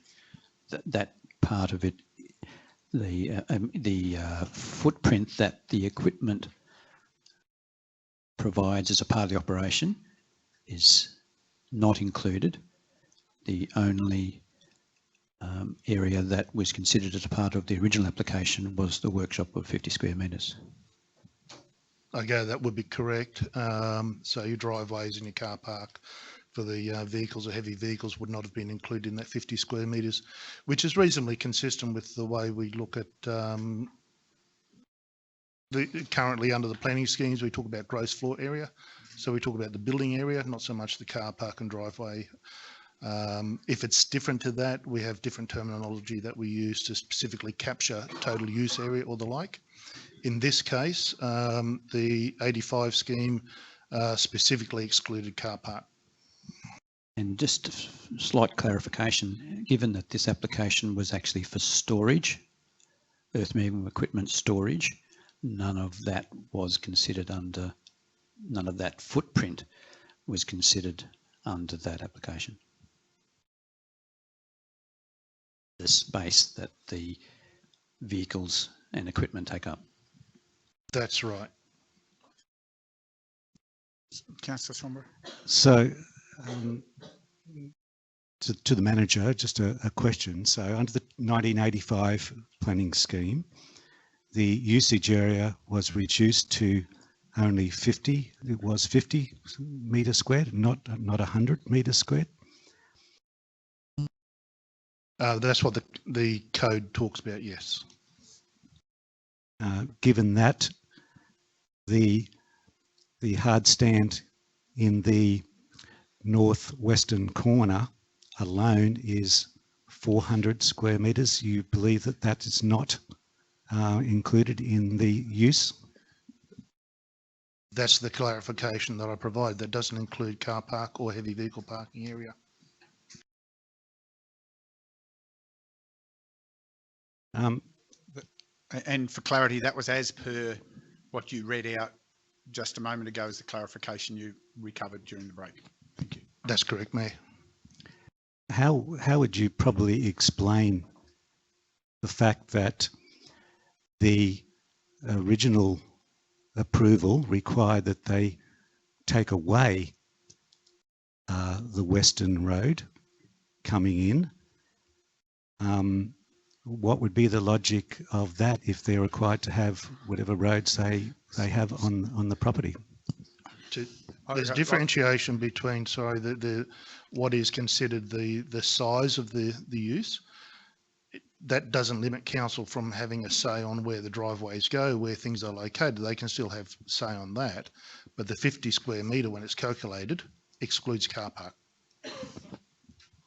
So if we were to approve this development today, then the size of the shed could be no more than 50 square metres. Is that what you're saying? And it would have to be fenced in accordance with the approval, because the approval originally said that that parking area would have to be, that they proposed in the original approval, would have to be fenced, and that's where the vehicles were going to be parked outside. And of course, one of the other approvals was that there was to be no work on those vehicles, and that people who attended can only go there to pick up a vehicle and drive it away. Is that still going to be the case in the proposed application? There is nothing in the request for change that would change those type of operational matters or those conditions which already apply.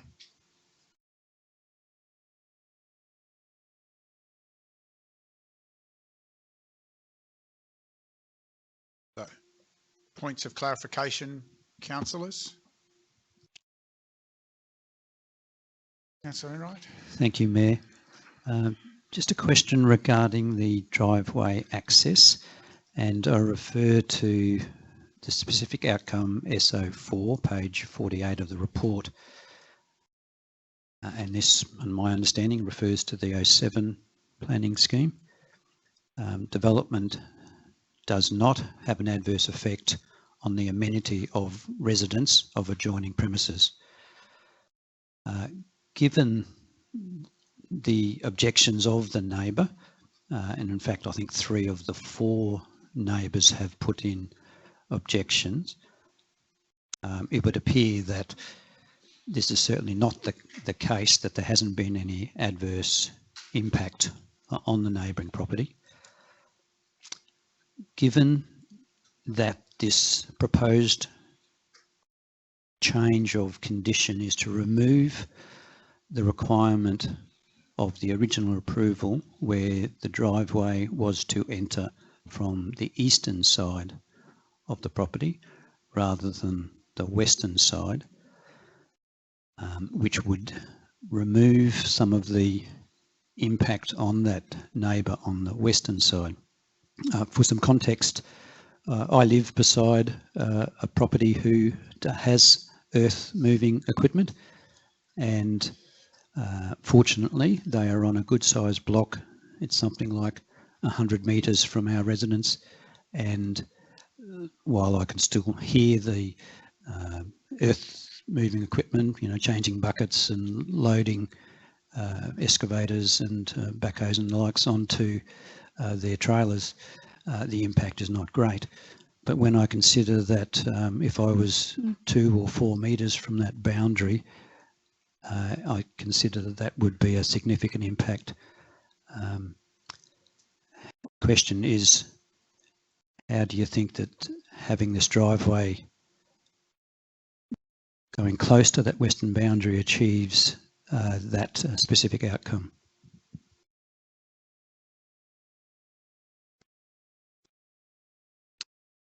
Again, we need to consider this in the context of the original approval. what is being proposed, the actual access from a safety point of view has been checked off by Main Roads, and they've agreed to an appropriate location for the access.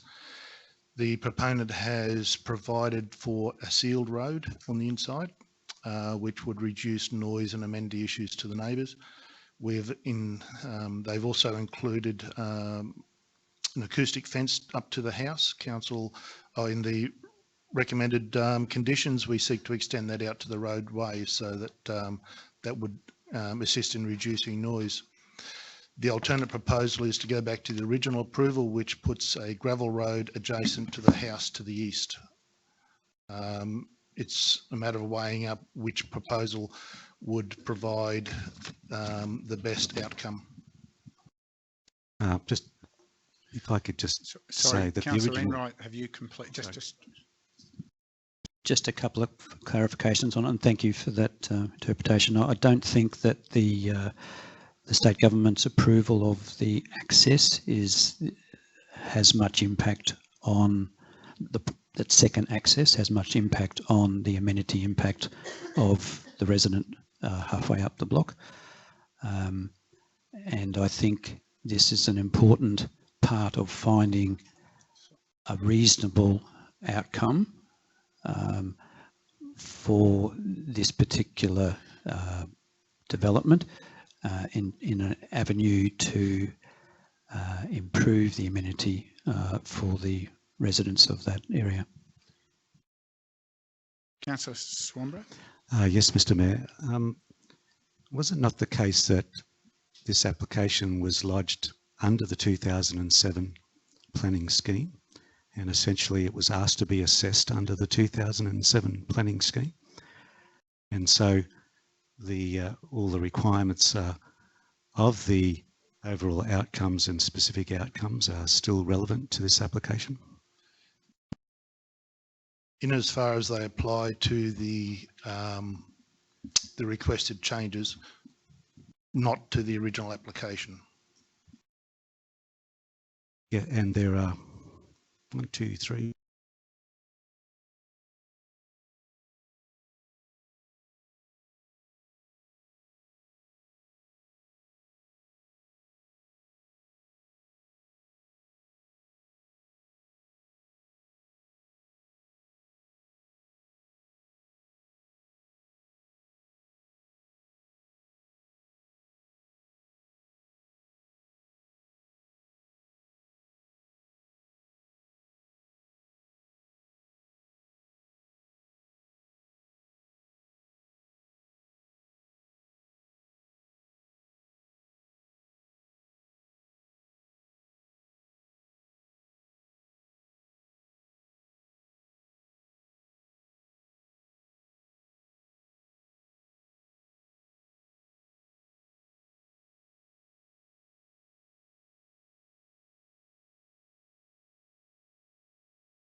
Presented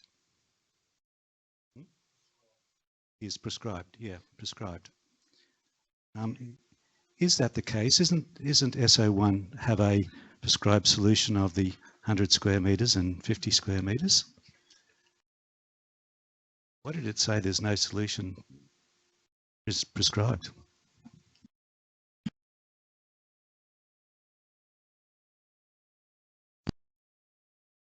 As the council will be aware, I don't have a copy of that in front of me.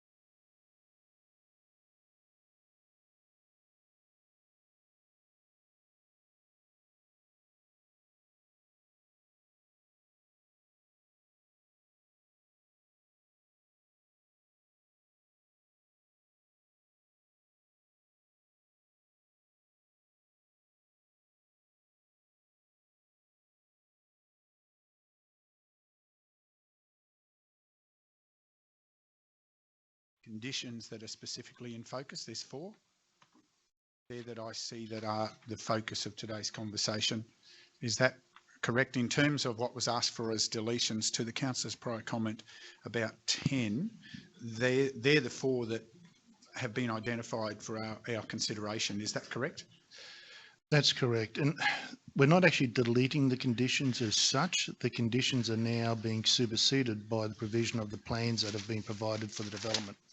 So things such as the driveway access is now incorporated into the plans for development. The landscaping plan condition is deleted because those details are now provided in the landscaping plan, so we no longer need the conditions. So it's not like we're removing conditions or requirements of the approval. We're simply transferring them into those approved plans. Thank you for that clarification. Councillor, does that help clarify your earlier comment? That's the point of reference for the discussion. Yeah, Mr. Mayor, that's right. I just still on. Yeah, I just note in my notes that it was condition 6, 8, 9, 10, 11, 12, 13 and 14, which is actually 7, not 10. Conditions which the applicant originally was required to consider when he put in a modified plan of development. So this was my original argument that, you know, using an unapproved plan or a plan that was never modified in accordance with the conditions seems completely incongruent with any logical assessment against that plan. And you know, that's subject which is probably will come down to the facts and may be very contentious if there's any appeal process that likely to result as a result of this. And Councillor, we should certainly, at this point in discussions and in any point in today's discussion, stay away from hypotheses about legal matters or potential legal matters. They're not appropriate considerations for us today. That would be stretching far too far. Further questions? Councillor Enright. Thank you, Mayor. I'd just like to raise a question regarding the acoustic fence, and I note that the amendment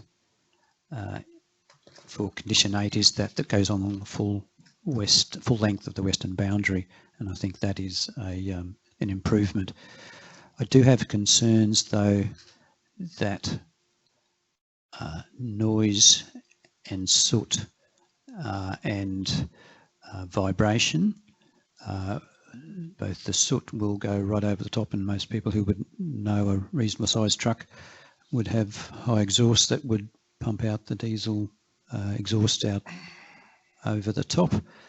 The vibration of the huge diesel engines that they use in this equipment will not be alleviated by that, even the 2.4 high metre acoustic fence.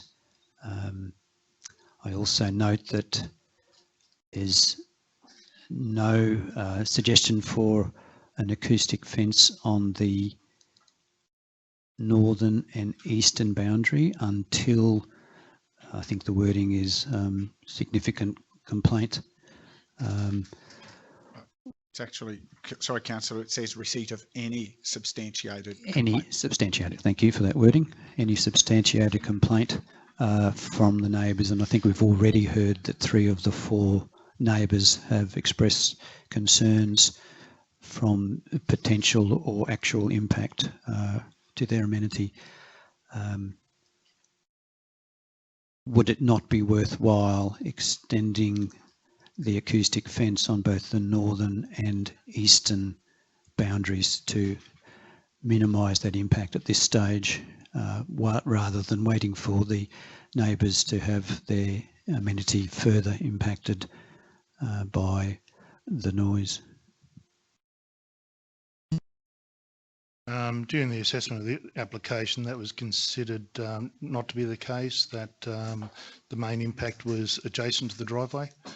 However, as a fail-safe, the provision was provided in the condition that should there be complaints to the north or to the east, that fence could be extended if required.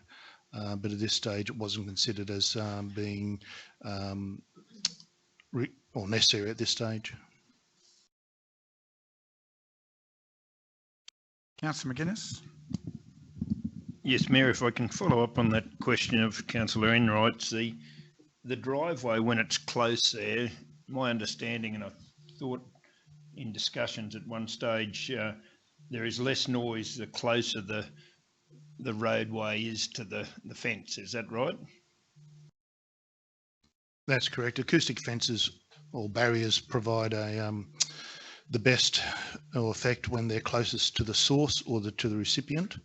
The downside is, as Councillor Enright pointed out, it puts the truck closer for other impacts that it causes. But yes, from an acoustic point of view, the closer the better. And is there, by being that far from the eastern boundary, is that noise more likely to go to the east, being right at the other side of or is that far enough away to lessen the impact? It's unlikely to have an impact. There are requirements in the conditions regarding noise, and if we find that it is impact in the future, we can do something about it. Councillor Enright, did you want to clarify? Thank you. Could I just clarify that noise is only one of the issues, and I think vibration and emission of exhaust smoke is perhaps the largest. Can I ask how the acoustic fences handle vibration and emissions of exhaust? Well, they're not designed for that. They are an acoustic fence. Councillor Swanborough, did you have a further question? Yes, Mr. Mayor. I refer to page 47 of the officer's report, and it says in relation to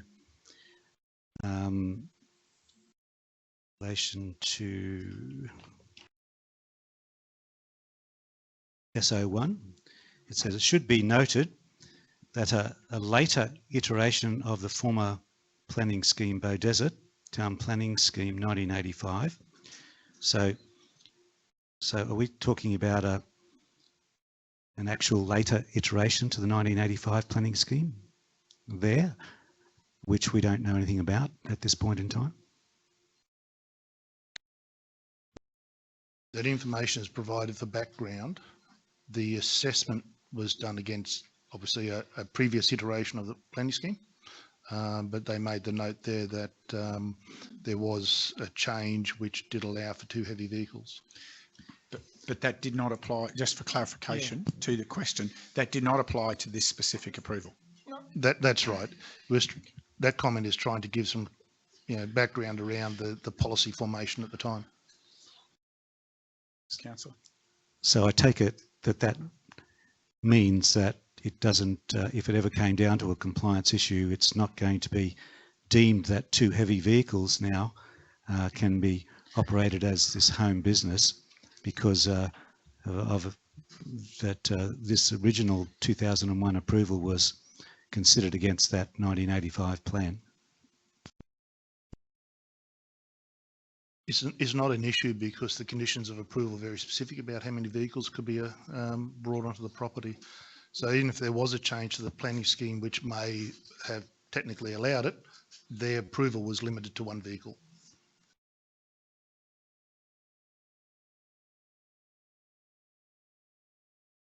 Questions, councillors? Just one question in relation to one of the conditions that is going to be taken away is in relation to the fuel storage and whatever. Is there going to be a requirement to do fuel bunding and to move that tank between the house and or are we going to be taking the fuel away altogether from this approval?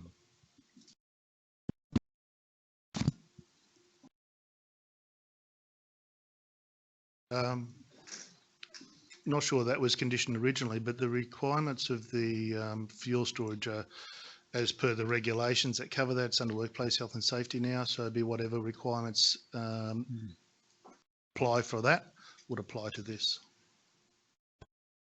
So it's not worth adding that as a condition into this approval?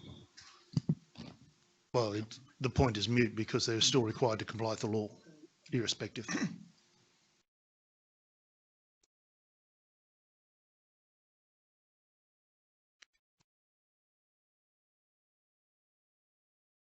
Councillors, are we ready to proceed? Any further observations on this matter?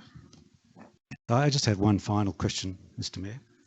In SO7, it says the site, which is 7,000.7 of a hectare, is considered large enough to effectively ameliorate adverse impacts on amenity of the surrounding area. How did the assessment officer make that particular judgment when it's so far distant from the probable outcomes in the planning scheme? In relation to the structure of a planning scheme, there are different levels of assessment within those codes.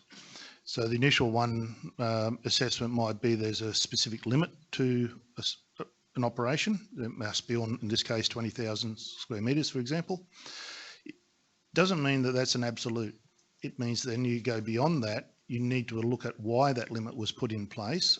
It's to make sure there's no problem with neighbours or stormwater, whatever the case might be. If that specific issue can be addressed in another way on a smaller block of land, then that is acceptable.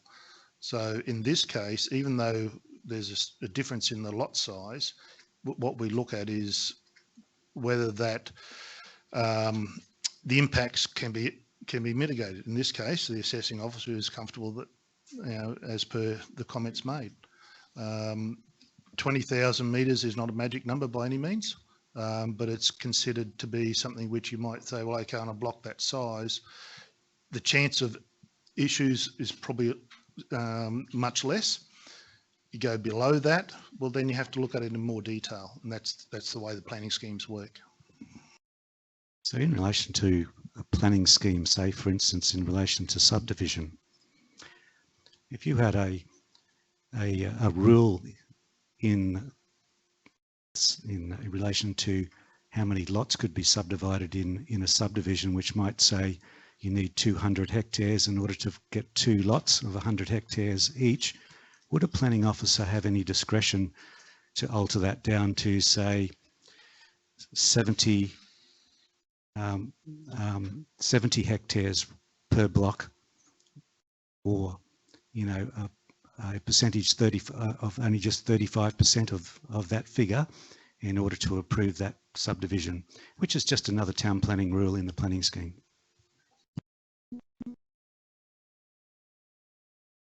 So council has the option to approve variations to the planning scheme. Now, again, I'll use the current planning scheme as an example. So we have accepted outcomes, and you'll find that they're very qualitative or quantitative. So it'll say minimum size 100 hectares. Once you then go to the performance outcome, it will talk about various other matters that we need to look at or should look at if it's less than that. You then also have the overall outcomes, which you look at the overall outcomes of that zone or that code. So yes, there is a variation there. In planning, there is nothing which is black and white.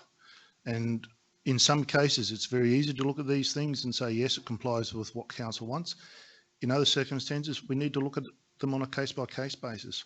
It's very difficult to make rules that apply to every situation. That's impossible. And that's why we have those balances, so that, yes, you meet this, you're right, you tick the box, and then progressively you can look at variations, providing they meet what council is wanting to achieve in those zones or codes or whatever.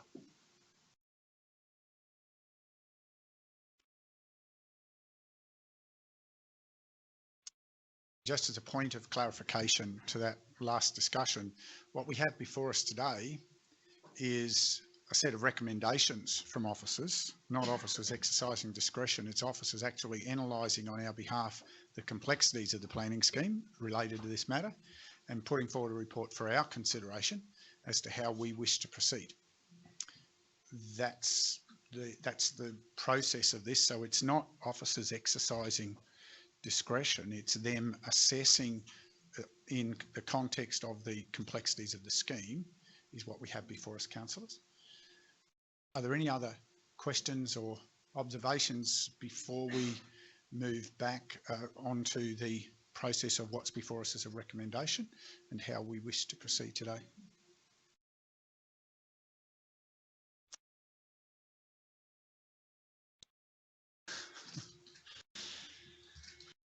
Thank you, councillor.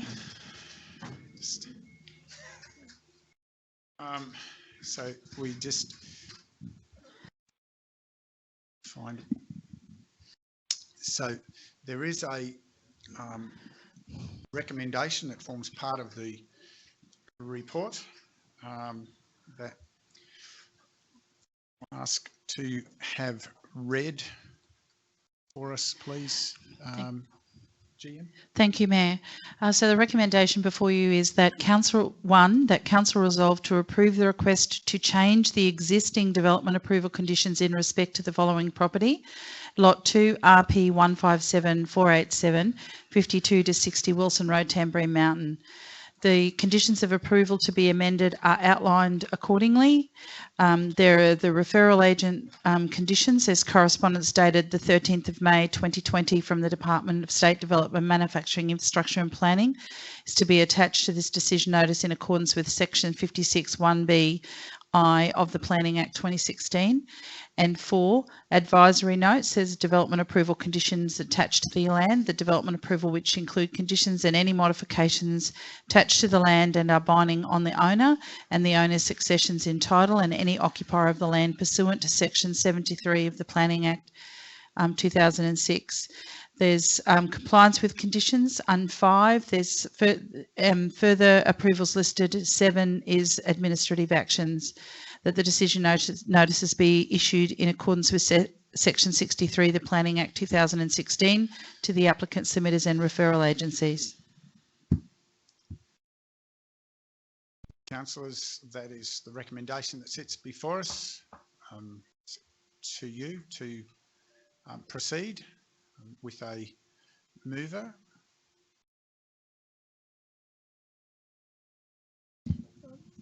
Mayor, I'll move. Thank you, Councillor McGuinness. Seek a seconder. Councillor West, thank you. Seconding. Councillor McGuinness, did you wish to speak further to the motion? Yes, I will, Mayor. I concede that this is a difficult position for a number of people in this area. I think that on balance, it's the right thing for us to be doing is taking note here of what's been recommended in front of us.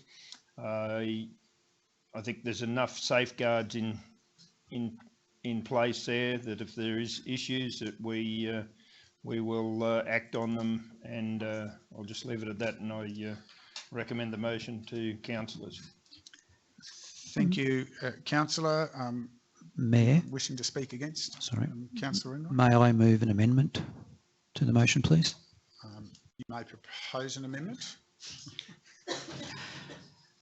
I would like to propose an amendment to item 2, condition 12, driveway access. That the driveway access be reinstated as per the original approval. Item 2. So, Okay. so you're proposing a substantial change from the original, so not consistent with the original intent of the motion. It's a substantial change to the motion. So I would observe. Okay. I have a couple of others that work in with trying to find a suitable outcome. So item 2, condition 8, the acoustic fence. delete the last sentence, which reads upon receipt of, which starts with upon receipt of, and add to the first sentence following the word western, and add northern and eastern boundaries. And also item 2, condition 2, that the site plan and landscape plan be amended accordingly.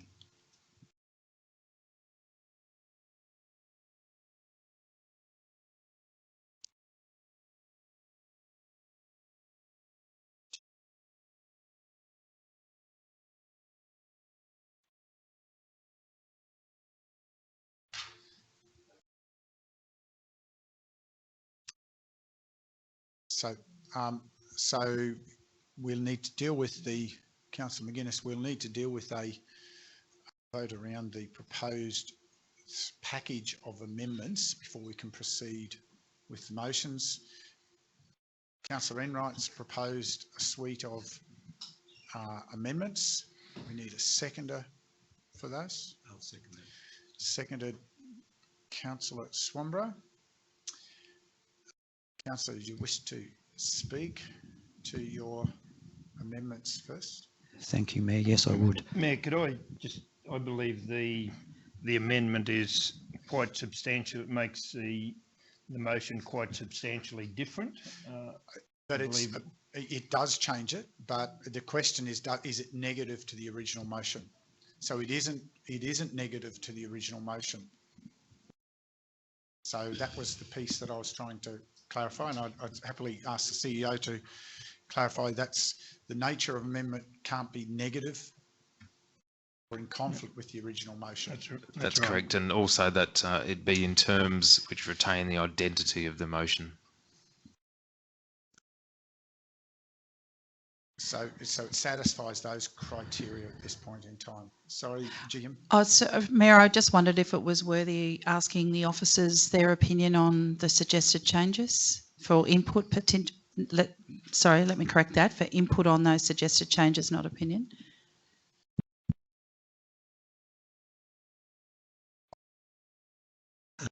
Point of order, Mr. Mayor.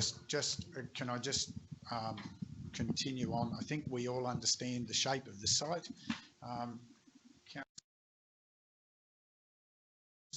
Yeah, thank you, Mayor. And I think I have raised these items through our discussion adequately.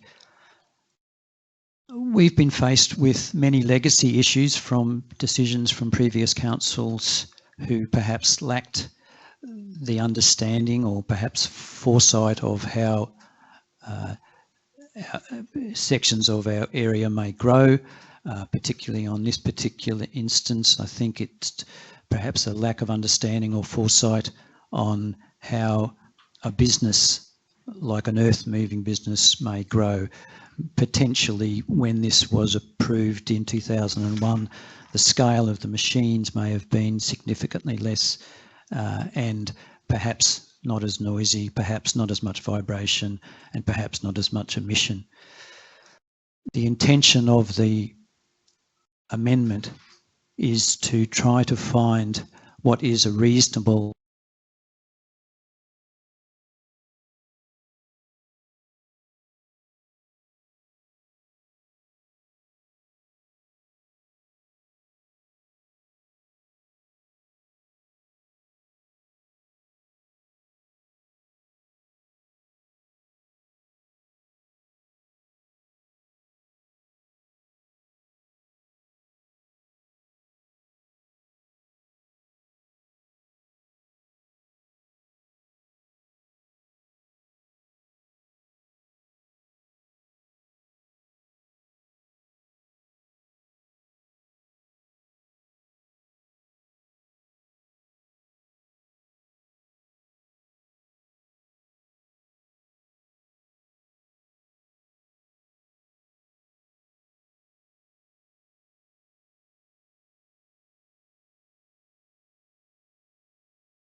anyone wishing to speak against the amendment proposal?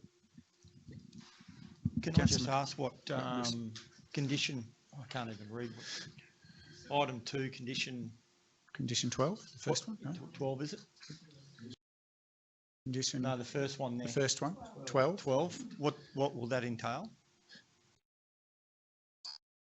So the intention of that part of the amendment is to reinstate the original approval for the driveway to be on the east of the property, thereby the traffic, the heavy vehicle traffic is not coming close to that western boundary, impacting on the neighbours of that western property, going back to the original approved application, so that the impact of the neighbours is significantly reduced.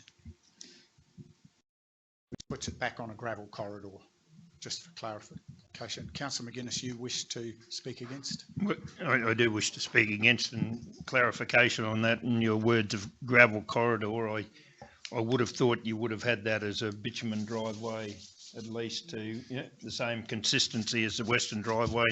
I think by having this condition in here, we're solving one neighbour's problems and creating another for the other, and I don't see a lot of sense in creating the issues for those on the eastern side.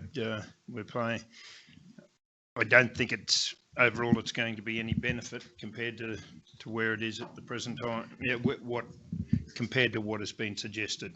Just a question. Sorry, Councillor, Councillor McGuinness, do you wish to speak for the motion, Councillor? Yes, Mr. Mayor, but I also wanted to ask a question of the mover of the motion. Firstly. In what regard? I just, well, the question is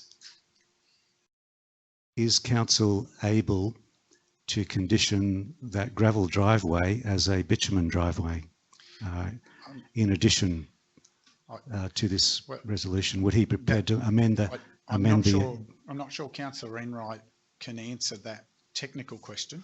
I think that would need an answer from the manager planning.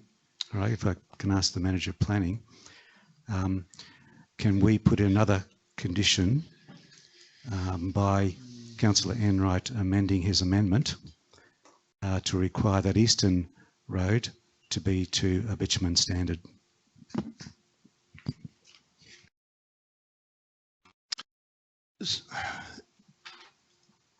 Yeah, look, I'm not 100% sure on that, simply because the original approval did not require it. If we're saying you must go back and use the original driveway, then to be request them to upgrade that above and beyond what was originally approved, I think there may be difficulty with that. I'm not saying an absolute no, but there could be some issues with that. And just on that, can we direct where the roadway goes? So this is a question for clarification. Clarification from the manager. Need some more technical input on that. So could we split, instead of driving up that driveway, go across the front of the house, and then they can still use that back area? Because there's no way they're going to be able to drive up that eastern boundary with the shed at the back now unless they knock that down. Is there something, can we direct to say, okay, you can use that and then cut across the front of the house and then still use that area at the back? Again, there's some difficulty, particularly in the way the motion is worded. You're saying you go back to the original driveway, then to amend what was an original condition would be difficult, yes. Yeah. So you wish to speak, Councillor, you wished to speak for the amendments?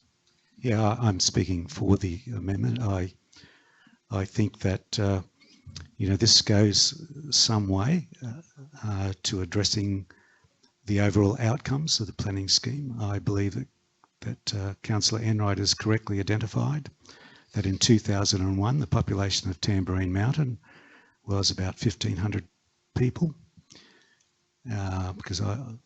and now it's grown to 8,500 people.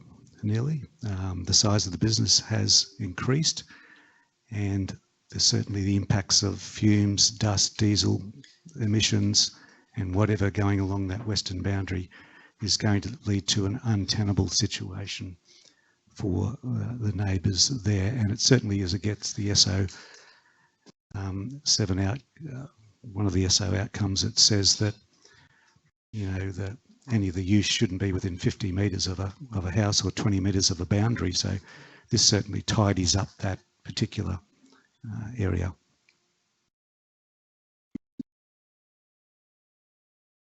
Anyone else wishing to speak against the motion before I hand back to the mover to speak again? Councillor, you wish to speak further? Thank you, Mayor. I think just some of the points that were raised, I don't think that the difference between gravel and bitumen would be that significant compared to the noise, vibration and exhaust smoke from the equipment driving in.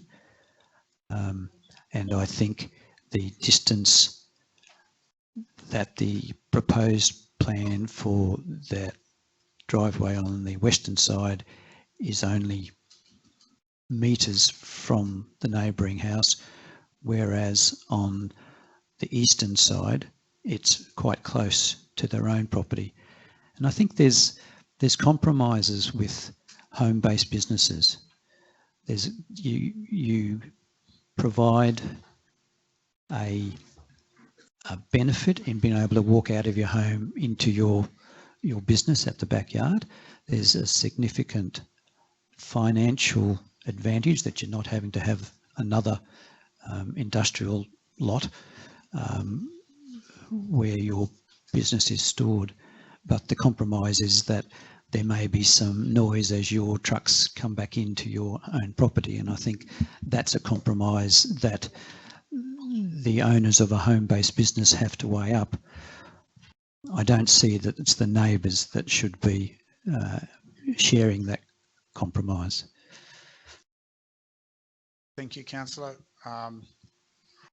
We'll firstly vote on the amendment before we return to the amended motion then.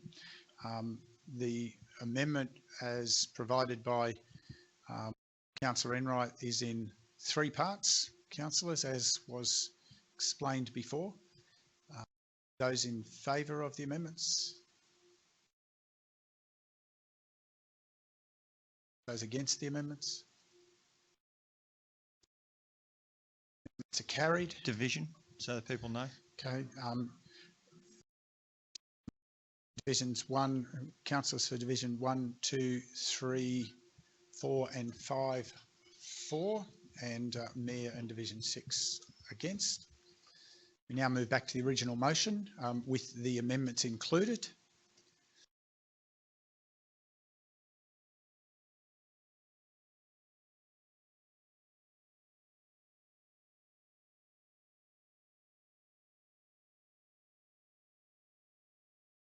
So we note that the original recommendation,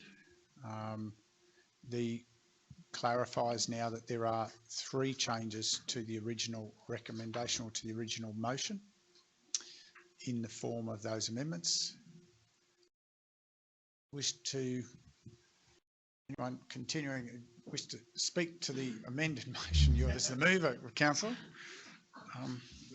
I just got to... Mayor, I will speak to it and I will speak for it, given the 5-2 vote in favour of the amendment. So if that's a wish of the meeting, I haven't got any, I can wear that. It wasn't my preferred option, but I hear what the majority of the council have spoken. So I intend to vote for the amendment, for the new motion, which was the amended motion, I should say. Thank you, Councillor. Anyone wishing to speak against? You have a question of clarification, Councillor? Just a quick question of clarification. One of the conditions was they had to move the area of parking to the southeast. Is that now? Sorry, that was in the original? Yeah, in the original. That's not been amended. Yeah. So. Oh, okay. I'll ask it out of session then. That's good. Sorry. That stays. So, yeah, that's all I'm thinking. They still have to move the location for compliance. So can you provide a point of clarification? So the parking area is as proposed in the new plans. So adopting this motion would adopt the new plan. Okay, thank you. That was it. Okay, clarification. Anyone now wishing to speak against the amended motion? No one wishing to speak against. Anyone wishing to seeking leave to speak for? So Swanborough. Thank you, Mr. Mayor. This is Councillor McConnell's division, but it also, impacts Division 1 as well, because this is a very sensitive issue on Tamborine Mountain, because the majority of allotments on Tamborine Mountain are acreage lots, and there's great pressure on the mountain through the fact that we don't have an industrial estate, we don't have a light industrial estate. The Coles business is a very valued business on Tamborine Mountain, and the Coles themselves, very decent people, and it's difficult for me to have to be in this situation even discussing this. But for me, I have a responsibility for the amenity of the whole of Tamborine Mountain, and I support this resolution because I believe that it is a compromise. It's not everything that I wanted.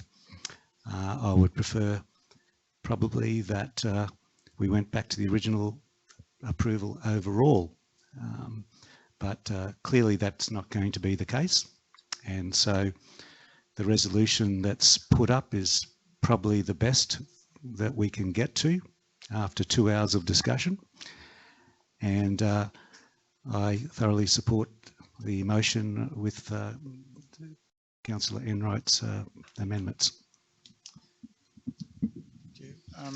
Councillor McGuinness, wish to speak further? Just one final comment, and as I said, I'll be voting for it. I just hope the Coles, these changes don't force them off the mountain in relation to, here Councillor Swanborough, they're a valued resource on the mountain, and I hope these changes don't force them away from there. Thank you, Councillor. Put the motion to the vote. Those in favour?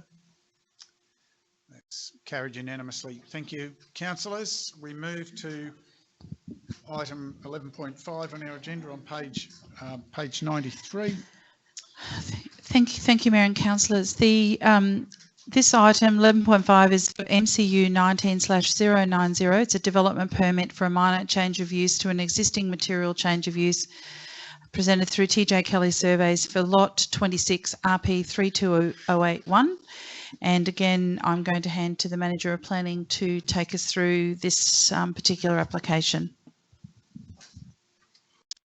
Thank you. Council has received an application for a development permit for a minor change to an existing material change of use, which was for medium density residential at 12 to 14 Appel Street, Canungra.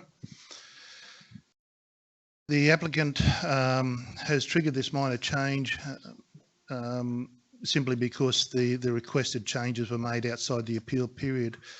The proposed change also seeks to amend condition 4, which is the access road condition, and that the applicant states that the current access from Appel Street would detract from the aesthetic and character of the site, with the entire frontage required to be dedicated to parking.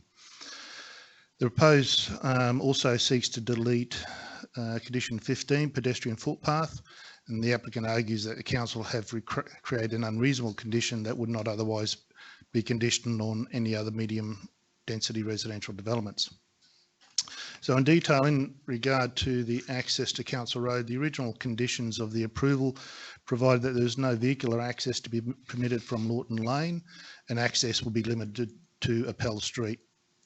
So the property itself has a dual access. Lawton Lane, for those that don't know, it is a small street. I think the whole road reserve is about 10 metres wide, and the bitumen is probably about 3 metres. Since the approval, this matter has been the subject of much debate between the applicant, the applicant's technical people, as well as council's technical staff since for probably about 2 years now. So given this, council engaged SLR Consulting to peer review the key traffic engineering matters associated with the planning application to seek to resolve from a technical point of view what would be the preferred outcome here. So SLR came back and they indicated they were of the view that the provision of vehicular access to the subject site via Lawton Lane would be reasonable, and that this could be accompanied by a number of mitigations measures to reduce the potential for conflicts on Lawton Lane. It's further noted that the achievability of the site access via Pell Street is not clear and would require significant rework of the development design and removal of substantial amount of on-street car parking to provide the access from Pell Street. On that basis, SLR are of the view that the provision of vehicular access via Lawton Lane is a better outcome when considering the full range of issues. SLR also undertook investigation to determine whether suitable car parking arrangement adjacent to Lawton Lane site frontage is feasible, and 3 design options have been provided. So there are a couple of different ways they can provide that car parking configuration, and they have done the technical work behind that. In regard to Lawton Lane itself, the traffic on Lawton Lane, SLR advised that encountering an opposing vehicle on Lawton Lane is unlikely to result in any significant safety risks due to the low speed environment along the lane. However, this may result in a slight increase in inconvenience to local residents. In relation to the pedestrian footpath, the development approval required the construction of a 1.5 metre pedestrian footpath along the full Pell Street frontage connection down to Kidston Street. The applicant states that this condition was imposed on the basis that the development application stated was likely to accommodate elderly residents. And while this may be the case, the development approval was not for aged accommodation, it was for residential, medium density residential development, and that no other unit development or dual occupancy along Pell Street had been required to construct a footpath. Officers assessing the request noted that there's no precedence for footpath construction along Pell Street for the other developments. And though the applicant did indicate that they are seeking to accommodate older people, there was no restriction required or imposed on the development in that regard. Further, once infrastructure credits would have been available to the construction of the footpath, but those credits may have actually not been sufficient to construct it. So there was a chance that the cost of the footpath could exceed infrastructure credits. Now, removing this condition does not preclude council from constructing the footpath at some future stage and using those infrastructure credits basically to balance that out. So given the above, we consider that the proposed minor change is consistent with the relevant codes of the planning scheme, and the requested minor change is recommended for adoption by council.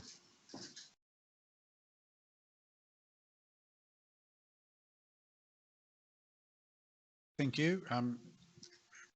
Councillor West, you wish to ask some questions to this? I just want to make a couple of comments, actually, if I may, but do you want to do questions? Can we just see if there's any clarifications to the report first, and then we can come to comments to the report? Any points needing clarification in the report? Questions for clarification, councillors, just to ensure we're all on the same page, sort of? Sounds like everyone's clear on the report. Over to you, Councillor West. Thank you, Mayor. Look, I just want to, just as the manager has mentioned, I just want to reiterate that the application initially was approved unanimously by the council at the time, but there were concerns about the pedestrian safety and vehicular safety on Lawton Lane, and also there was a concern that the adjoining property had applied for an application, and they were advised that they were not permitted to have access onto Lawton Lane. that they had to stick with their access on Appel Street.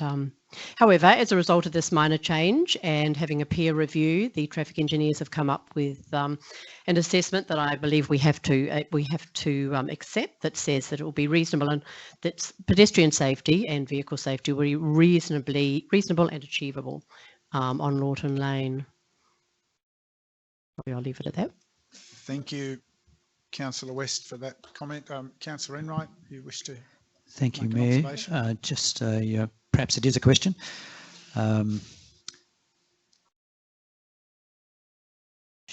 Should this be considered acceptable? Should these changes be considered acceptable? There are 3 car parks at the rear of Lawton Lane and 2 visitor parking. My understanding is one access from off Appel Street will remain for a parking for the existing house that's there. One of the points in the report was about the overflow parking from the CBD of Canungra. Has Canungra got a CBD? It does. Certainly does. And we've also understand that parking is a premium in Canungra. Which of the 2 driveways would be retained? Because I understand there's 2 driveways on the existing entrance of Appel Street.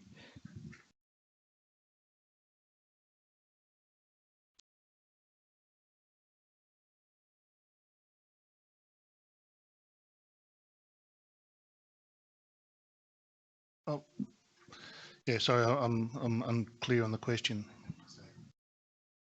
At the moment, there are 2 driveways leading into the property off Appel Street. It would be as per the original design plans for that. We haven't changed anything to do with those.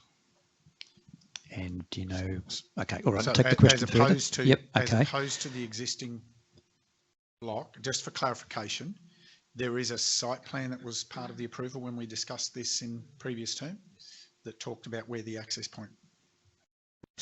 Probably it's not essential to determine which one, but would it be reasonable to close one of those entrances off Appel Street as a part of this minor change to provide an additional car park in Appel Street? Is probably where I'm getting to. So at the moment there's 2 driveways, 2 crossovers, and I can see that there would be a benefit in having one of those closed, which would then provide 1 or possibly 2 car parks in Appel Street. The original car parking designed for Appel Street provided for the maximum number of cars they could fit in there. I would have to go back and check the approved plans for that part of it, but if they could have fitted more cars in there, they probably would have. I'd have to go back and check the original development approval for that part of it. Sorry, Mark, that probably didn't make that clear. This is not about car parking for residents. This is car parking on street car parking on Appel Street.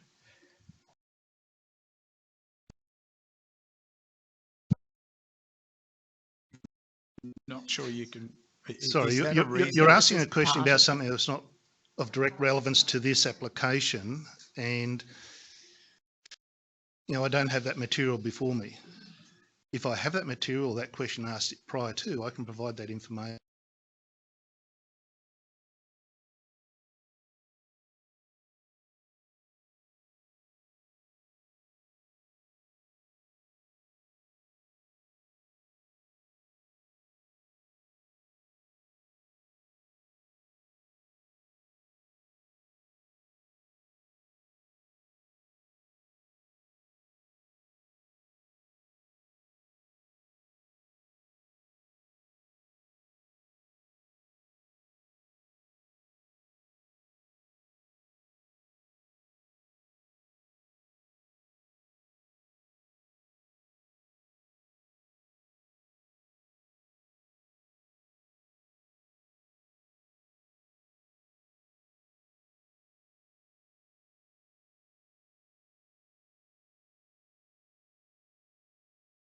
At the side access right turn out, no parking signage or yellow lines in Lawton Lane, and consideration of one-way traffic for Lawton Lane.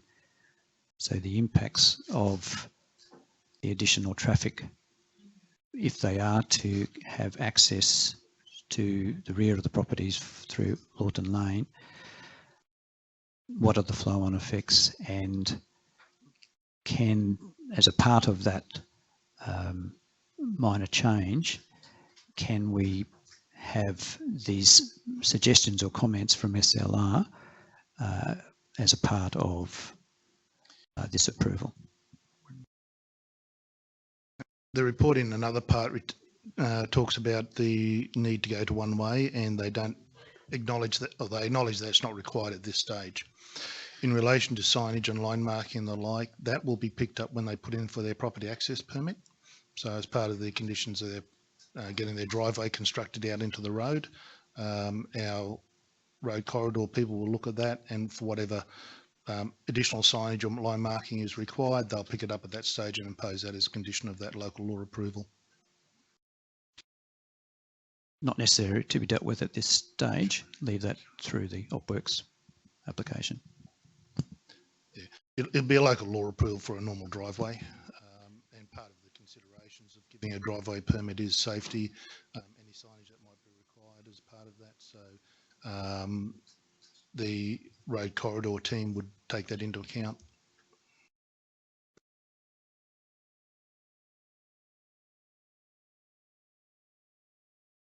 Thank you, Councillor. We can just clear the screen now so we can return to what's before us as a recommendation.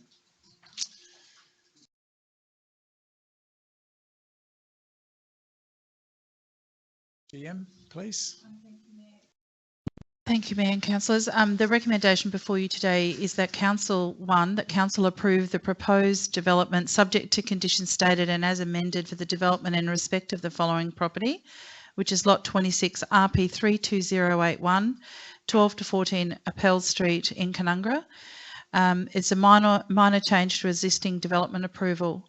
The currency of the approval is for 6 years, stated starting the date that this development takes effect. And conditions for approval are approved plans. One is use in accordance with the application, the material change of use. The development being undertaken generally is in accordance with the approved plans and accompanying documentation, except insofar as it has been modified by the conditions of this approval, and any minor changes may be requested by the applicant in accordance with the Planning Act 2016 without the need for further development for a material change of use, and outlined thereafter are conditions 1 through to 15, which has some adjustments and deletions. Thank you, GM. I seek a mover. Councillor West, thank you. I seconder. Councillor McConnell. Councillor West, do you wish to speak to your motion? Thank you, Mayor.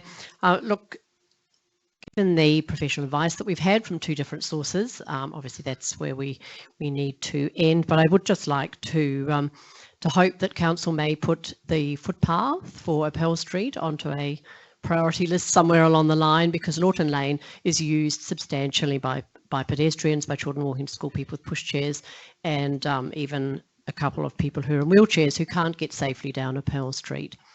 Thank you. Thank you. Anyone wishing to speak against this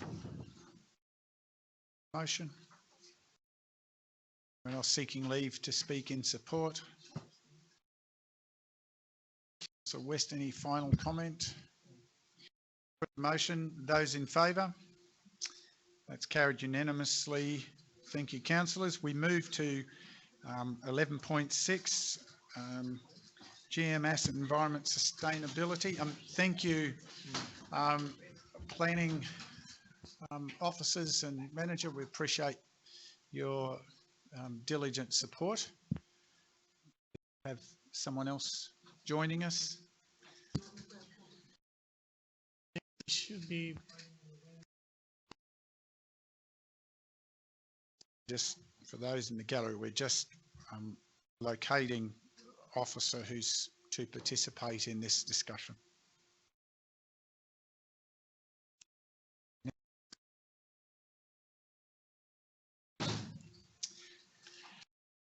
Thank you, Mayor and councillors, executive, and those listening in. Sorry about that short delay. We need to manage the numbers in the room. So with Kartik in the room, the officer that was listening to this, assisting in this presentation, will be over the numbers.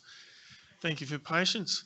Item 11.6 is with regard to the application to the place of the pig and calf sale yards situated at Helen Street on the Queensland Heritage Register. This item was presented to council last round of meetings, and there was certainly a resolution from that council would put an application in to that, refuting the state level heritage significance of the pig and calf sale yards. This report now covers off on and has an attachment, which is the application that was made on behalf of council. The basis of the report is now to endorse the submission, as the timing of the requirement to actually have the submission placed was after the previous meeting, but prior to this one. Thank you, GM. Councillors, you have the report. Any questions to the report before you today? Clarification?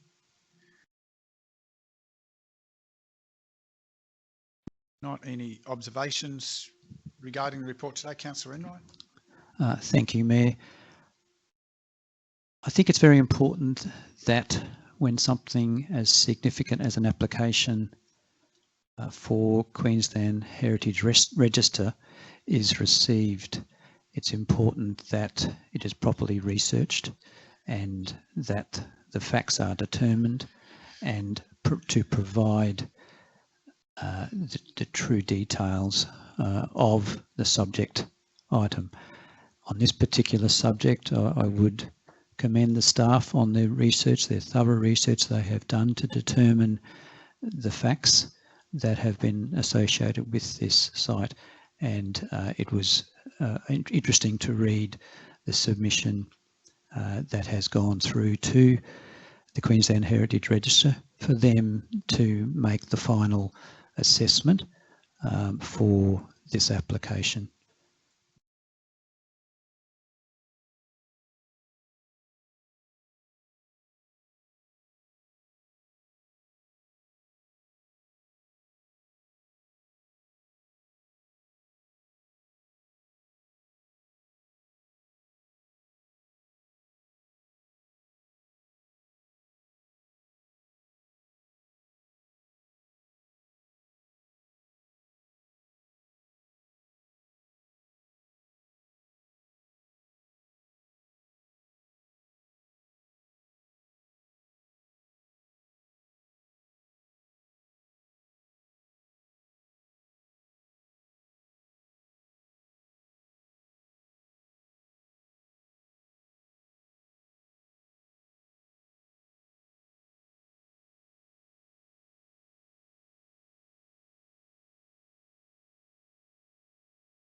because of the processes involved, and that's why I support this recommendation.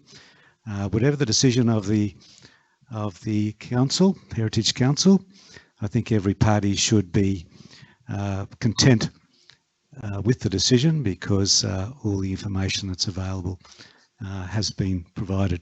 Thank you. Councillor, wish to speak any further to close out the matter? Councillor, if not, we put the motion. Those in favour? It's carried unanimously. Thank you, councillors. We move to item 12, miscellaneous business, and I turn to Councillor Enright. You have a matter to table. Thank you, Mayor. I have a petition to table. The petition's title is Pedestrian Crossing Eaglesfield Street. The petition has been supplied to Council through the office of our State Member, John Krause.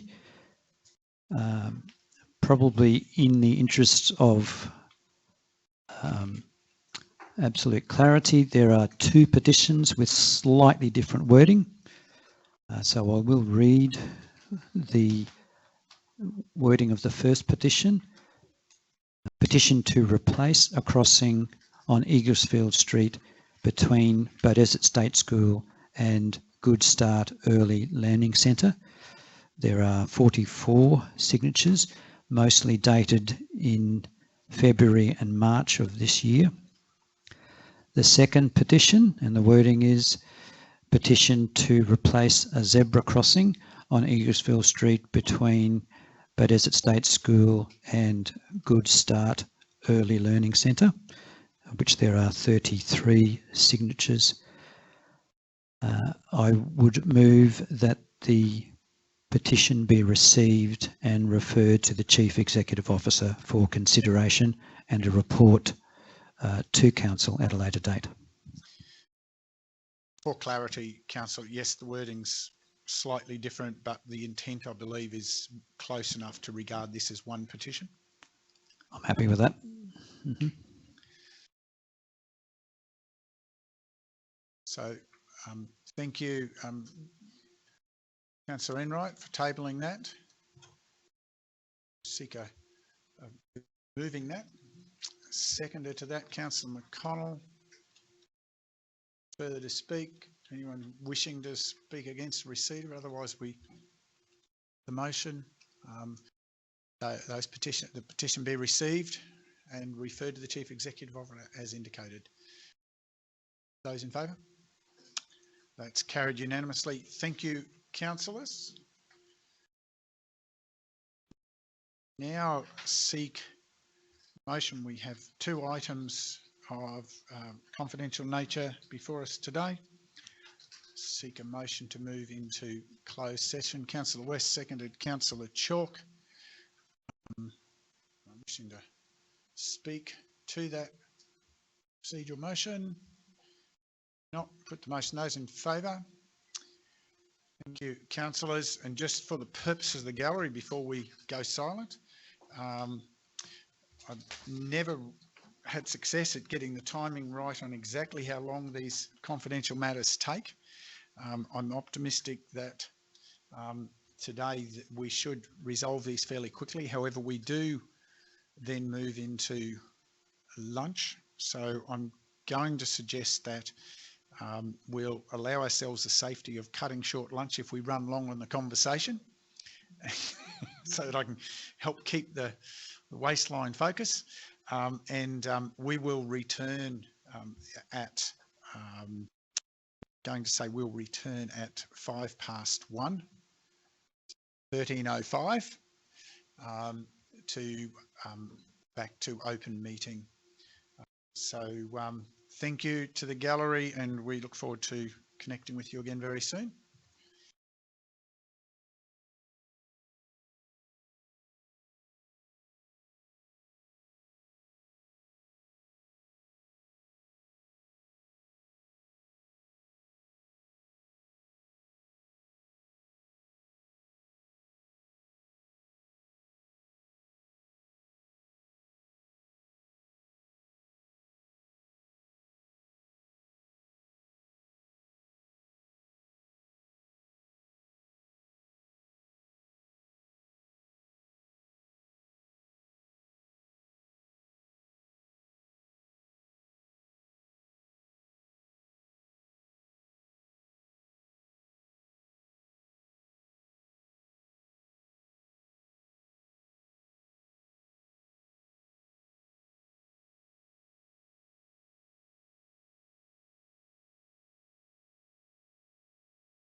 Thank you, and welcome back, gallery. And I do, just as we return, I note, been advised there have been some technical challenges and apologise for those. There have been some instabilities in the world of the digital connectivity that have caused some lack of clarity for some parts of today's agenda. Apologise for that. We returned, we have two items. The first of those, 13.1, I turn now to Councillor McGuinness.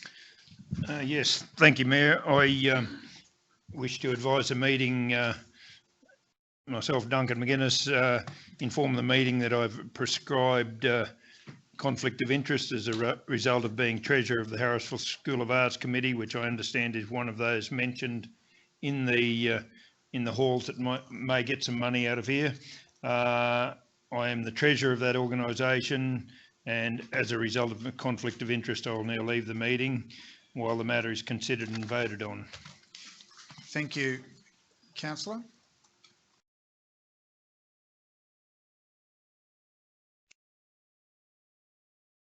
Councillors, we have item 13.1. We have a recommendation before us in 3 parts. Thank you, Mayor. Before I read the recommendation, I just wonder if you indulge me with maybe 2 changes of clarification. On number 1, before the word council, I'm wondering if we could add the word 12, council projects, because when we get to item 3, I'd like to add acknowledge detailed applications submitted for 2 projects, being the Vonda Youngman, blah, blah, blah. 2 of the 12 projects. Just want to add clarity so that we've got clear that it's... Point 3. Point 3. So point 3, council acknowledged the detailed applications submitted for 2 of the 12 projects. Yeah. Being... Yes, that's it. Boom, boom. Thank you. Thank you, Mayor. So, councillors, I present the following recommendations. Number 1, that council acknowledge the expression of interest that was submitted under the local economic recovery program for 12 council projects. And 2, that council acknowledge the expression of interest that was submitted as a project of national significance for Binnaburra Lodge under the economic recovery program and auspiced by council, and 3, that council acknowledge the detailed applications submitted for 2 of the 12 projects, being Vonda Youngman Community Centre and Boona Cinema, as requested by Queensland Reconstruction Authority. Seeker mover, Councillor McConnell, seconder, Councillor West, wishing to speak at all, Councillor? Anyone seeking leave to speak against? If not, put the motion. Those in favour? That's carried unanimously. Could we retrieve Councillor McGuinness?